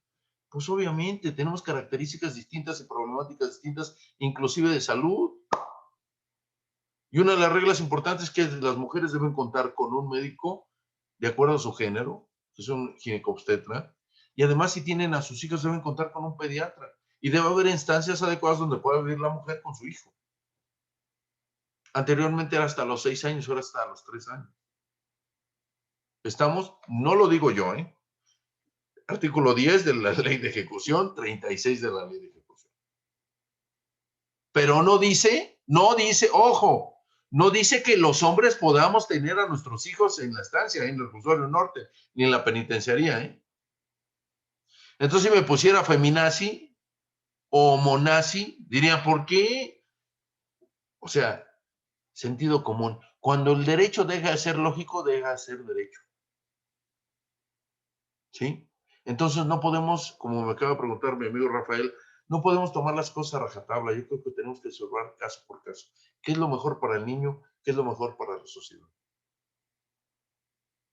Y si eso se adecua a nuestra realidad, pues lo ponemos en práctica. Pero si no se adecua, pues ¿para qué le andamos inventando y queriendo hacer figuras internacionales que tal vez funcionan en países del primer mundo? Pero aquí no tenemos dinero. ¿Sí? Las prisiones son degradantes. ¿Sí? O es muy garantista o es muy vejatoria como son los eferesos, cuestan muy caros, comen muy bien, pero son indignos hasta para los abogados y Rafa, ya en ese tema está muy claro. Y si vamos a reclusorios, bueno, yo les digo que tenía un cliente en el reclusorio de Tlapa y no, hombre, Lloraba cuando entraba, ¿no? Y no ven al de Tres Cruces de Acapulco. No sé. Se dicen cosas, pero no se cumplen. ¿Y qué buscamos? ¿Qué buscamos con la ley? Buscamos que se dignifique la privación de la libertad. Como bien les dije, claro, el juez de ejecución debe velar por la prisión preventiva y la prisión punitiva. Tenemos beneficios preliberacionales. Tenemos 4 tipos de traslados. Y por último, hablar de un tema muy, muy bonito y muy interesante, que me encanta. Ya se hablaba inclusive de los tratados. ¿De qué voy a hablar? Voy a hablar de la retroactividad, muy cuestionada. El artículo 142 y 143 de la Ley Nacional de Ejecución habla de 2 figuras importantes: la retroactividad a favor y la adecuación de las penas. No es lo mismo, ¿eh? Y una de las cosas que las debemos hablar en ejecuciones, perdón, no la derogación, no la abrogación, debemos hablar de supresión. Una causa de extinción penal. ¿Qué es la supresión? Que desaparezca un tipo penal. Y entonces el juez de ejecución tendrá que aplicar retroactivamente a favor de las personas sentenciadas por ese delito. ¿Me copian? Temazo. Y ahorita les voy a decir por qué es súper tema, ¿eh? Otro tema. Si disminuye la punibilidad, el juez de ejecución deberá adecuar la pena para hacer una regla de 3 y disminuir en la misma proporción a la persona sentenciada. De lo cual puede resurgir, pues, que obtenga la libertad porque ya compurgó, que alcance un beneficio prelevacional porque tiene un 50 o 70%, o simplemente que se le notifique. Porque algo que no he hablado es del cómputo de la pena. ¿Qué se suma o qué se resta? Prisión preventiva, retención y arresto domiciliario. Y en caso de delincuencia organizada, el arraigo. Me parece excelente.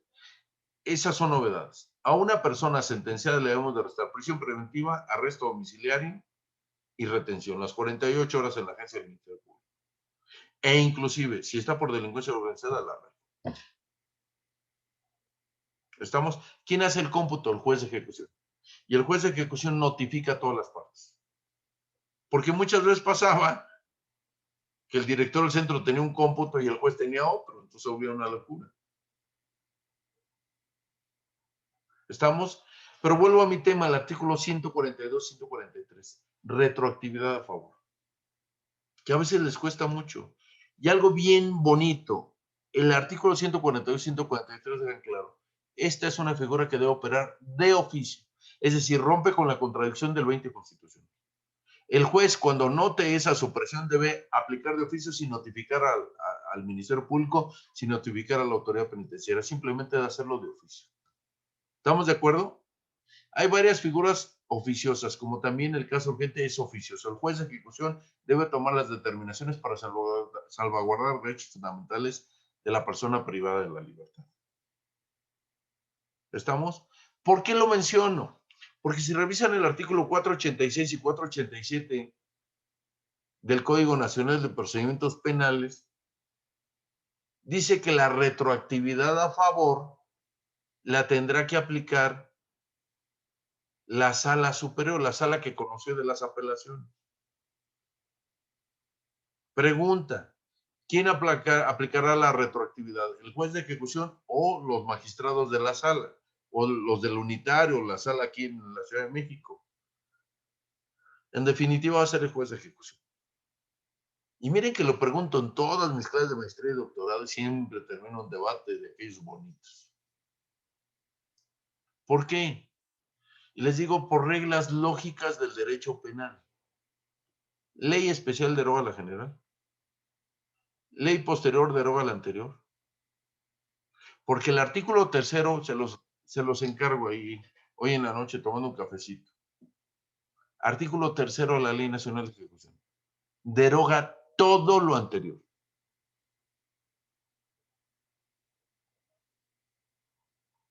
Y tercero, artículo 1º constitucional, principio pro persona.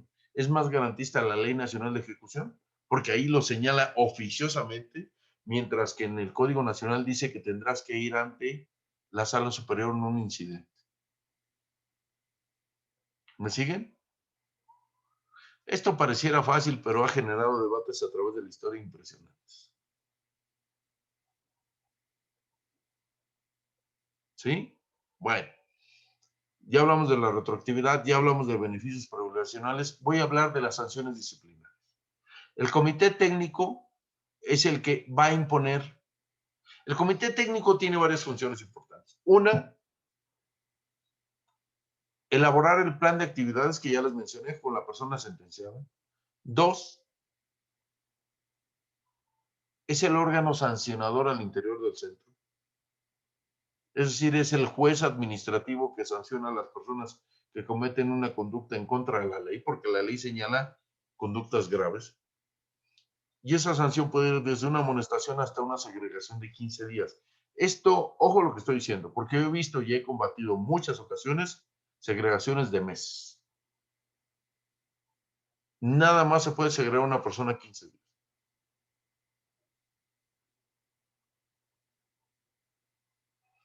Y esa sanción administrativa debe ser apegada a derecho, es decir, con un debido proceso.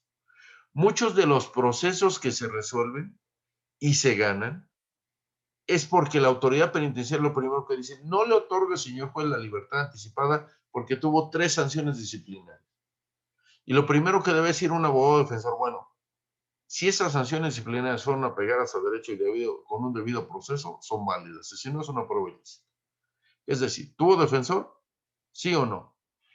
En el pasado no les ponían, nadie tenía defensor. Se las imponían a valor mexicano. Entonces constituyen prueba ilícita. ¿Qué hace el juez? No las puede apreciar, no las puede estimar y entonces otorga la libertad.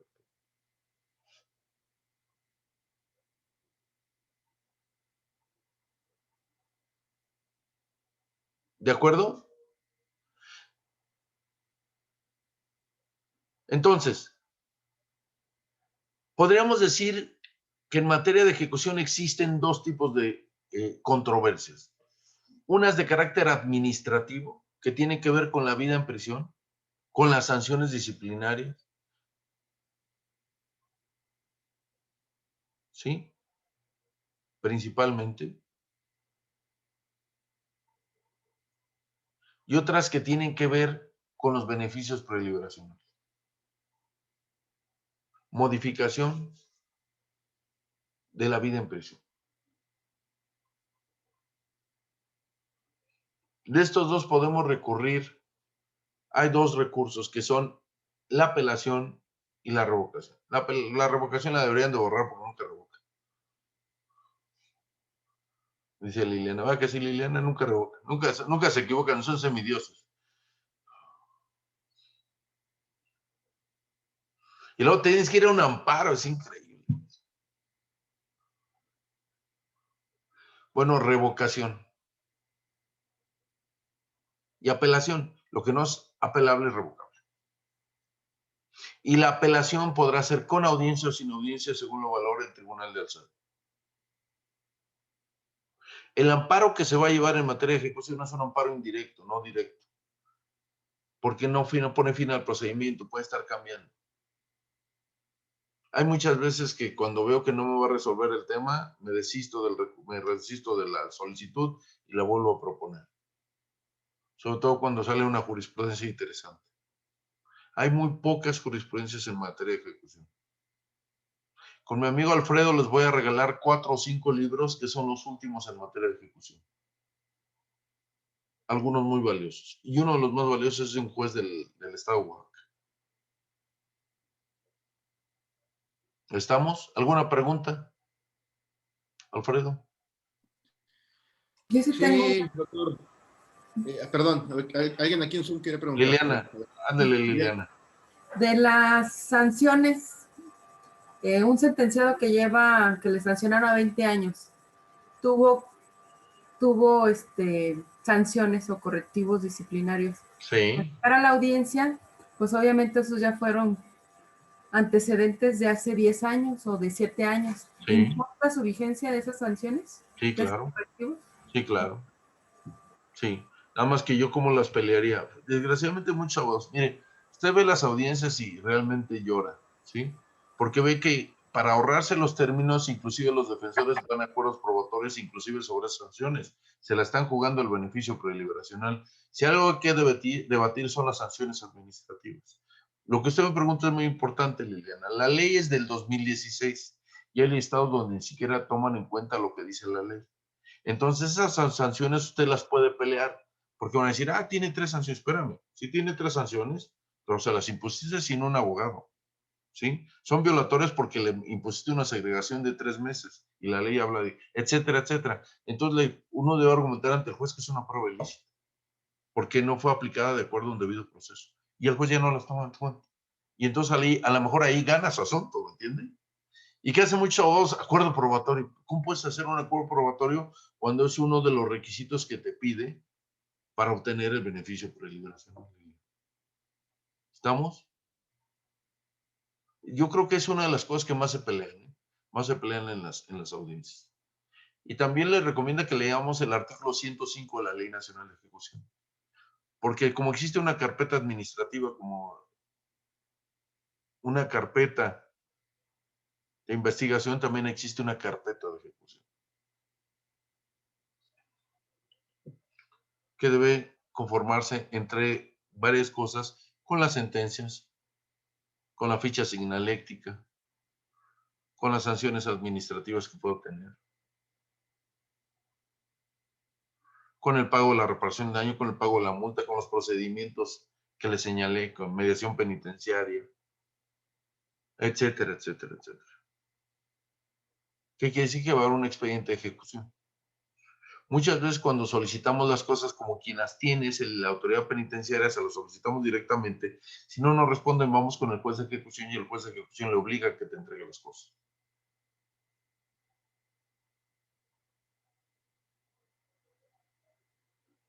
¿Sí, Liliana? ¿Alguna otra pregunta? Gracias. Sí, a su orden. Sí, doctor, en Facebook nos pregunta Juan Carlos Merino. Maestro, cuando dictan una sentencia condenatoria y se dicta que la reparación del daño es de manera abstracta, ¿cómo se debe de interpretar esa circunstancia ante el juez de ejecución? A ver, otra vez, Alfredo. Dice, cuando dictan una sentencia condenatoria y se dicta que la reparación del daño es de manera abstracta, ¿cómo se debe interpretar esa circunstancia por el ¿La juez? reparación del daño es una forma abstracta? Así nos lo pone. Juan Carlos, ¿nos está escuchando? ¿Nos puede O sea, aclarar? realmente yo no he visto eso nunca en una sentencia. O sea, yo creo que es muy concreta. La reparación del daño se determina. Y es un punto, el artículo 156 de la Ley Nacional de Ejecución tiene un punto. Qué bueno que me recuerdo eso. Fíjate que muchas veces el juez procesal condena la reparación del daño, pero no señala el quantum, sobre todo en los juicios abreviados. Y entonces el juez de ejecución tiene facultades que yo no estoy de acuerdo para determinar el quantum. Y 5 días después de que está señalado el quantum, tendrá que él hacer exigible la reparación del daño. ¿Cómo será la reparación del daño abstracta? No lo sé. Yo creo que está determinada la reparación del daño y el juez de ejecución debe requerirla, ¿sí? Y de ahí viene todo un procedimiento. Pero en forma abstracta, pues no, la verdad no entiendo el concepto. Yo creo que la reparación debe ser muy concreta. Abstracta, ¿qué será? Es que si no fijas el monto, entonces yo creo que a lo mejor se refiere a que cuando el juez condena la reparación del daño, pero no señala el quantum, esa sería una forma abstracta, y quien concretiza el monto es el juez de ejecución. Está en el artículo 156 de la Ley Nacional de Ejecución. Tal vez sería eso, perdón. Nos dice también Diego Trejo, las pruebas en ejecución penal deben ser pertinentes como en el proceso penal acusatorio. Totalmente de acuerdo. Las pruebas sí tienen las mismas reglas del Código Nacional de Procedimientos Penales. Obviamente no vas a exhibir cosas que no tienen que ver con el asunto, ¿no? Sí, esas sí tienen las mismas reglas. Las reglas son del ofrecimiento y desahogo son distintas, eso sí. ¿Sí? Inclusive, Alfredo, fíjate que muchas veces en ejecución las pruebas, por ejemplo, las documentales se desahogan por su propia naturaleza como el sistema tradicional. O sea, no tienes que introducirlas, eso no lo ves casi en la ejecución. Exhibes las documentales y las toman tal cual, ¿sí? Y las se desahogan por su propia naturaleza. En el nuevo sistema tú sabes que tiene alguien que introducirla, etcétera, etcétera. Sí. ¿Sí? ¿Algo Serían más? todas las preguntas por Facebook, doctor. ¿Sí? Ok. En Zoom nos preguntan, maestro, ¿tiene competencia el juez de ejecución cuando es aplicada la prisión preventiva justificada como medida cautelar? Ya lo No, comentó, pero no me quedó claro. el juez de ejecución no. A ver, el juez de ejecución no tiene nada que ver con esas determinaciones. El juez de ejecución tiene que ver con las condiciones de estancia en prisión preventiva, no con la imposición ni la naturaleza del tipo de prisión preventiva justificada o no prisión. Si el juez el de control dictamina una prisión preventiva justificada oficiosa, se le tiene que correr trasladado al juez de ejecución para que esté pendiente de las... De hecho, los federales generan un expediente y debe estar al pendiente de las condiciones de estancia en prisión, pero no puede determinar si es pertinente o no es pertinente. Yo creo que hasta por donde podría meterse es una libertad por un permiso humanitario, una cosa así, pero no tiene nada que ver con la prisión preventiva justificada. Quien lo determina es el juez de control. El Código Nacional es muy claro. El juez de ejecución no tiene que meterse en los temas. Pero si la persona está siendo maltratada, segregada, no tiene visitas, entonces sí tendrá que intervenir el juez de ejecución. ¿Quién es el juez de ejecución competente? El del lugar donde la persona esté privada de la libertad. Es importante. Entonces, a lo mejor tenemos el proceso en Toluca, pero la persona está en Sonora. El juez de ejecución va a ser el de Sonora y el juez de control va a ser el de Toluca.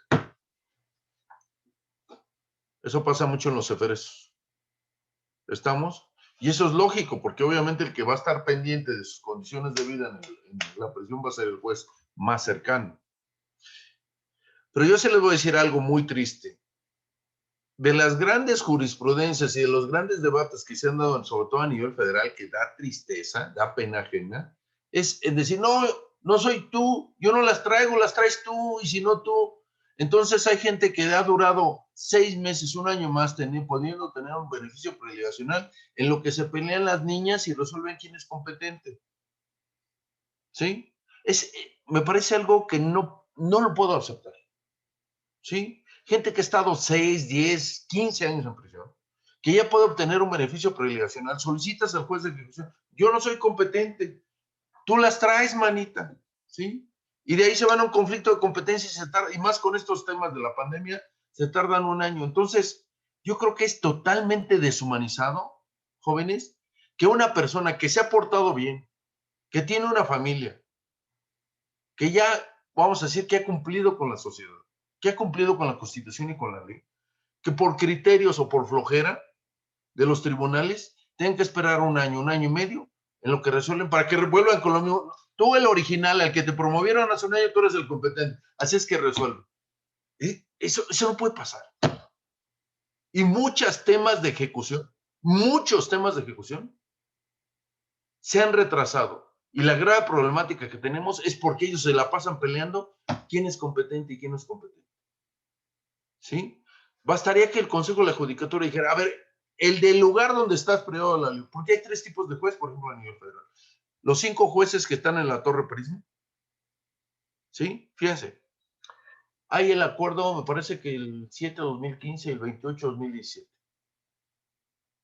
Cuando se generaron los centros de justicia, sí dijeron, bueno, lo cual a mí se me hace un contrasentido con la determinación constitucional, con la reforma de 2008. Les dijeron a todos los jueces del nuevo sistema, bueno, ustedes son un día jueces de control y otro día son jueces de ejecución. Es decir, suplen a los jueces de ejecución en todos los centros de justicia federales.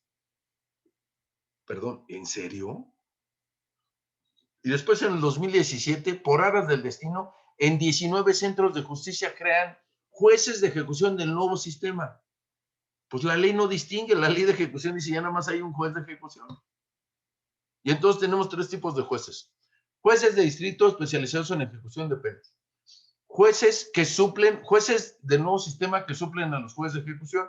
Y jueces de ejecución especializados del nuevo sistema. ¿En serio? No, pues sí. Y lo peor, los jueces de ejecución en la Torre Prisma, todavía algunos siguen aplicando el Código Federal de Procedimientos Penales. Es decir, por medio de un incidente escrito. Ah, porque son del viejo sistema. Perdón, la ley ya no distingue. El artículo 3 de la ley de ejecución derogó lo anterior. ¿Está claro? Para mí se me hace increíble verlo en Puebla, por ejemplo. Los jueces de control y de ejecución, por favor, ¿quién no la reforma del 2008? Buscaba la separación entre las etapas que no se... Imagínate el juez de control que te impuso una sentencia en un juicio abreviado, te la va a ejecutar. O sea, ya está prejuzgando. Ya conoció tu tema. ¿Sí? Se me hace un contrasentido. Yo creo que debe haber juez especializado por materia y no se dan abasto. Sí, por eso tenemos en materia de ejecución una discriminación total. Porque nadie lo entiende, ni nadie ha puesto orden. Yo creo que hoy, 2011, debería haber, a ver, por cada circuito hay un juez de ejecución y te encargas de todo, papá. Nada, así. Acuerdo del Consejo de la Judicatura. Tú de juez de Zacatecas, uno. Juez de ejecución federal en Zacatecas, te encargas de todos los que están aquí. De acuerdo a la ley nacional. Es que juez sentenciado es tema tradicional, no me importa. Tú eres el competente. Se acabó. ¿Qué difícil es hacer eso? Sí, sí es difícil. Tan es así que no lo hace. Entonces, pobre de ti, si tú fuiste sentenciado hace 15 años, bajo el sistema tradicional, porque va a ser un peregrinar, no sabes si vas a ir con el juez aquí, la Torre Prisma, porque si vas allá, si no, tú eres del viejo sistema. Ese atavismo que tenemos en el proceso penal, el viejo sistema, el nuevo sistema, que todavía no superamos, se me hace una violación de derechos fundamentales terrible. Una falta de certeza jurídica violentando la Constitución. ¿Sí? De no saber con quién ir, porque entonces ha habido asuntos que se la pasan de un juez al otro y de un juez al otro. Vean el libro a Miguel Ángel Aguilar, determinando quién es el juez competente. ¿Qué no sería, qué difícil es eso? Que, bueno, el artículo 3, fíjense lo que voy a decir porque me estoy metiendo la soga al cuello. Eso le encanta a Rafael, pero bueno. El artículo 3 de la Ley Nacional de Ejecución deroga toda la normatividad anterior. ¿Sí? Pues yo creo que también deroga los acuerdos del Consejo de la Judicatura por jerarquía de leyes. Entonces, todos los acuerdos, o los 5 o 6 acuerdos que impuso el Consejo de la Judicatura, están derogados. Emitan unos no de acuerdo a la Ley Nacional de Ejecución. He dicho, ¿eh? He dicho. Y no lo hacen, no lo hacen. Esos acuerdos se generaron cuando ni siquiera había normatividad federal, ya la hay. Pero lo siguen aplicando y siguen jueces con bajo ese y se contradicen entre ellos. Entonces, a veces hay una escuela muy famosa, aunque quiere ser famosa, que junta jueces y jueces. Y la verdad los escucho y digo no. Y la verdad, con todo respeto, hay jueces locales que tienen un criterio muy acertado, ¿no? Muy acertado. Pero yo creo que ¿dónde están los sentenciados?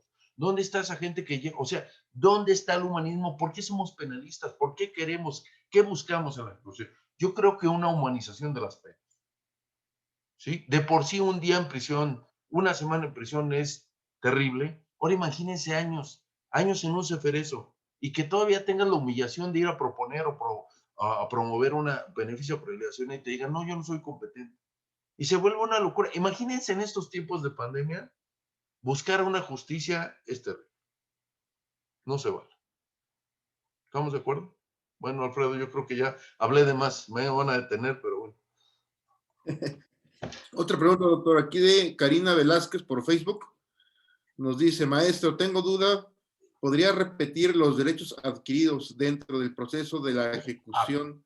Derechos adquiridos es que tú hayas sido sentenciado bajo el viejo sistema y que tú puedas solicitar beneficios preliberacionales, ¿sí? De ese viejo sistema. Lo dije muy claro.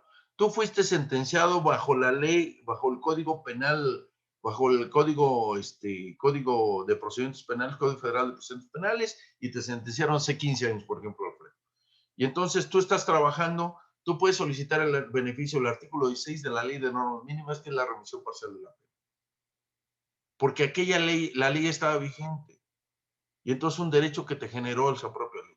A contrario, censo no debería ser a favor tuyo. ¿Por qué? Porque, por ejemplo, mira, donde lo ves muy claro es en la ley del 17 de junio del 2011, que es la Ley de Ejecución y Reinserción de la Ciudad de México. Porque ahí había un beneficio que es la remisión parcial de la pena y no te exigía la reparación del daño.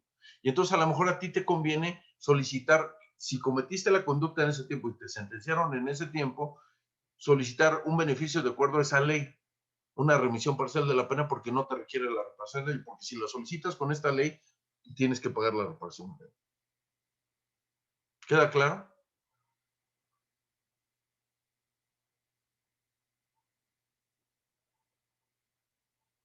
Ahí está, Alfredo. También nos pregunta Aldo, a una persona con situación migratoria irregular que le es concedida su preliberación, ¿es deportada al momento de su preliberación? ¿Sí? Si es así, Se le manda a las autoridades migratorias, se le manda las agujas, claro.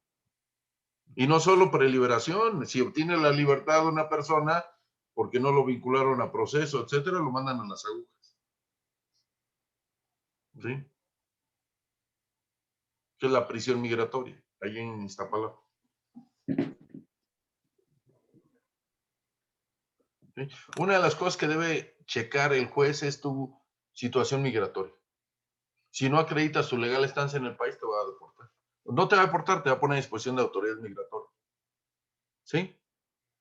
Bueno, Alfredo, pues yo creo que más o menos cumplí el requisito. ¿Alguna Hombre, otra doctor, duda? aprovechen, compañeros, dudas que tengan respecto del tema. Doctor, una pregunta. Dígame, don José, a la orden. En este caso de la remisión parcial de la pena, ¿ante quién se tiene que solicitar el beneficio? ¿Ante la autoridad que lo juzgó o ante los jueces de ejecución? Ante los jueces de ejecución. Ante los jueces de ejecución. A nivel federal sí hay una distinción, a nivel local no. Usted a nivel local va y lo solicita a los jueces de ejecución de la Ciudad de México. A nivel federal, como ellos sí dividieron tajantemente, tiene que ir con los jueces de la Torre Prisma, que son los jueces de distrito especializados en ejecución de sentencias. Pero si es a nivel local, va con cualquier juez de ejecución. De hecho, es lo correcto. De hecho, viejo sistema o nuevo sistema, vas con un juez de ejecución y sigue el proceso del sistema acusatorio, ¿eh? Así debería ser, porque la Ley Nacional de Ejecución, acuérdense que el proceso va momento a momento. Entonces, si vas a iniciar un proceso y está vigente la Ley de Ejecución, tiene que iniciarte un proceso de la Ley Nacional de Ejecución, a pesar de que el beneficio sea de las reglas de la ley anterior, pero tendrá que ventilarlo con el proceso que está vigente. El proceso vigente total y absolutamente es el de la Ley Nacional de Ejecución. Y en la Ciudad de México yo creo que no han hecho mal las cosas, ¿sí? Usted puede ver procesos, yo le puedo mandar donde personas han sido sentenciados bajo el viejo. Es que mire, eso es que bueno que me recordó José. La Corte acaba de decir algo muy, muy importante, porque también se pelearon. Le dijeron, a ver, los beneficios de la nueva Ley Nacional de Ejecución se aplican retroactivamente a todo. ¿Por qué eso es importante? Porque si usted está condenado por un robo agravado o está condenado por un homicidio calificado, como no trata secuestro y delincuencia organizada, puede solicitar cualquier beneficio, porque con la ley anterior no tenía derecho a esos beneficios. Ese es un gran avance. Hubo un espacio en el cual se peleaban entre los jueces y no había un criterio definido. Decían, no, tú como te sentenciaron bajo la vieja ley, sigue las reglas de ejecución de la nueva ley, por lo tanto, no tenías derecho porque había un catálogo de delitos por los cuales no había beneficios prelibacionales. Si no mal recuerdo, estaba en el 195 del Código Penal Federal, por ejemplo. Y ahora no. Ahora te dijo la Corte, a ver, no. Trata, secuestro y delincuencia organizada. Entonces hay gente que le han regalado 10, 15, 20 años porque no tenía derecho a un beneficio, pero con esa resolución de la Corte ya fueron a solicitar una libertad condicional, la libertad anticipada y se los otorgaron. ¿Sí, don José? ¿Queda claro? Algo muy importante, qué bueno que me recordó eso. La nueva ley beneficia a todas las personas que hayan sido condenadas en el viejo sistema o en el nuevo sistema. Y donde es lo más importante, porque antes había un catálogo impresionante de delitos por los cuales no procedían los beneficios prelibacionales. Ahora únicamente son los 3 delitos que ya le mencioné. ¿Sí? Entonces, homicidio calificado, violación, ¿sí? Robo calificado, ya pueden acceder a un beneficio prelibacional. Muchas gracias, doctor. A la orden. ¿No más? ¿Quién más me va a preguntar? Alejandra. ¿No ya? Bueno. Pues Alfredo. Sí, Héctor, a tus órdenes, amigo. Maestro, buenas noches. Una duda, yo tengo un cliente que está privado de la libertad con medida cautelar, sin embargo, con las cuestiones de pandemia, cuando uno va al centro de reinserción social, no nos dejan establecer comunicación con ellos. Realmente nada más que un escrito y que le llevan los custodios. Pero ahorita para mí es de suma importancia poderme comunicar con la persona por cuestiones de estrategia de juicio y también por las condiciones de salud de su familia que me están preguntando. Sin embargo, como usted lo dice, maestro, de volada uno piensa y dice al amparo, pero ahorita pues, ya me está dando luz y estoy viendo la 60, segundo párrafo, y establece algo de la comunicación con su defensor. Pero mi pregunta es... Se está violentando el derecho de defensa, primer tema. Y yo lo que te recomiendo es que vayas y solicites al director del centro. Si el director del centro no te contesta en forma afirmativa, lo recurras ante el juez de ejecución. En la ley de ejecución se llama procedimiento administrativo. Y entonces el juez de ejecución va a ordenar al director del centro que tengas acceso a tu cliente. Muchas gracias, maestro. Ahí está la orden. ¿Sí? Bueno, Alfredo. Una última pregunta, doctor, se me fue.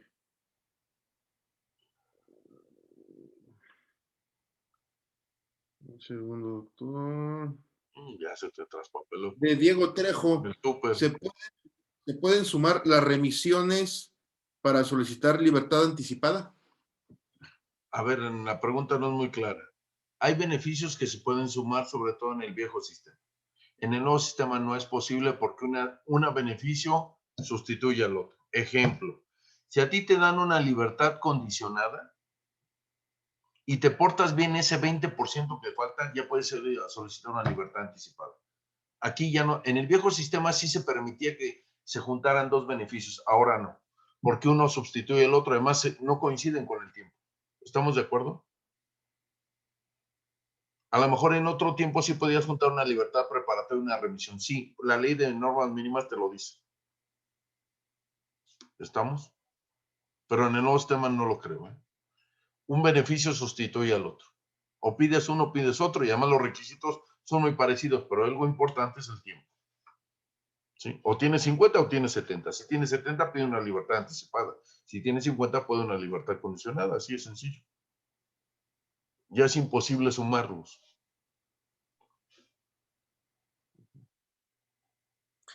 Ya por último, doctor, algunos comentarios.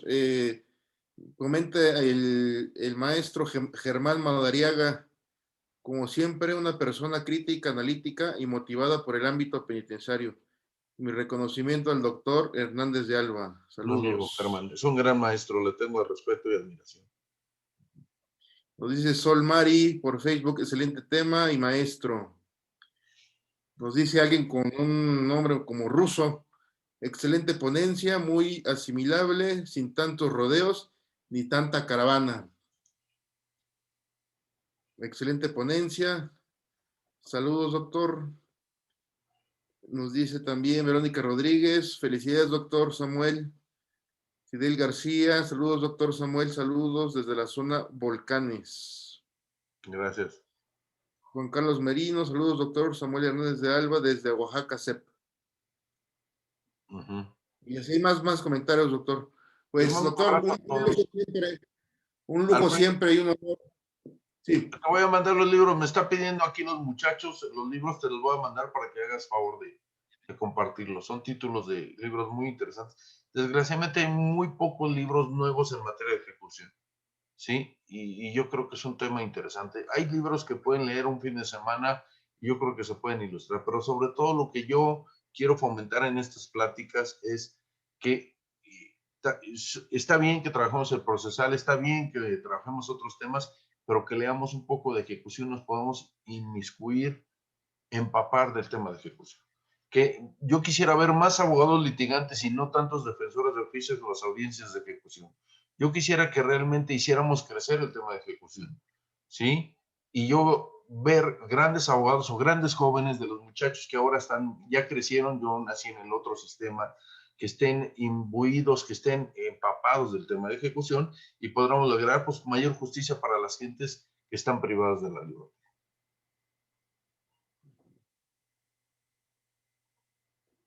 Pues doctor, un honor y un lujo siempre tenerte en el CISA Justice. Ya tenemos años de que puedas participar aquí con nosotros, aportando mucho de tu conocimiento operativo. Te agradecemos que hayas hecho un pequeño espacio para compartir tus conocimientos con todos nuestros escuchas y nuestra comunidad. Yo estoy a la orden cuando quieran, ¿sí? La verdad es que para mí es un honor. Yo, como se los digo, quiero despertar en los abogados, en los penalistas, que abran su espacio de trabajo, que vean la ejecución. Yo hice mi tesis doctoral de ejecución, ¿sí? Siempre me apasionó este tema y siempre he visto un espacio, otro tema de litigio. Yo creo que hay muchos abogados penalistas, pero muy pocos que se han interesado por la ejecución.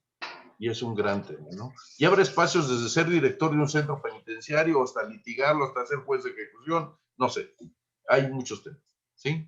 Pues yo agradezco mucho, Alfredo, Rafael, es un honor estar aquí, todos, Héctor, Patricia Gurrola, todos los que están aquí que me dedicaron unos minutitos para compartir con un servidor. Les estoy a sus órdenes, espero que les haya despertado, aunque sea una inquietud en este nuevo tema, un tema muy bonito. Lean la Ley Nacional de Ejecución, analícenla y pueden entender y pueden aprender muchas cosas de lo que no comentamos regularmente, ni en los foros se menciona regularmente. También muchas veces quien da clases de ejecución son jueces. Ellos tienen una visión distinta a la nuestra. Tal vez si somos litigantes tenemos otra forma de ver las cosas, ¿sí? Y desgraciadamente cada juez por cada estado ve las cosas distintas. Desgraciadamente en ejecución, aún teniendo una ley nacional, tenemos formas en cada entidad federativa, inclusive entre los federales, cómo ven las cosas distintas. Entonces, mientras más litiguemos, mientras más estudiemos, podemos generar un cambio y una unificación de criterios. Muchas gracias, doctor. Pues compañeros, les agradezco su preferencia en el CISA Justice. Recuerden ustedes que aquí solamente encontrarán conocimiento operativo que puedan aplicar a sus casos concretos para ayudar a sus clientes. Encontrarán pues ponentes del perfil del doctor Samuel Hernández, que comparte conocimiento totalmente operativo. En caso de que requieran una constancia de este curso, ya les envié por el chat el número celular a la que la pueden solicitar. Se lo repito por aquí. Es el 55 45 70 83 20. Por medio de ese número por WhatsApp pueden solicitar su constancia. Compañeros, pues nuevamente muchas gracias por su atención. Los esperamos la próxima semana en otra sesión de CISA Justice Online. Doctor, nuevamente, gracias, un honor gracias estar. a todos. Buenas noches. Que estén bien. Un abrazo fuerte. Hasta luego. Hasta luego. Gracias, Muchas maestro. felicidades, Gracias, Samuel. doctor. Excelente. Gracias, Rafa. Gracias por estar aquí. Gracias a todos. Gracias, buenas noches. Gracias por la invitación. Hasta luego.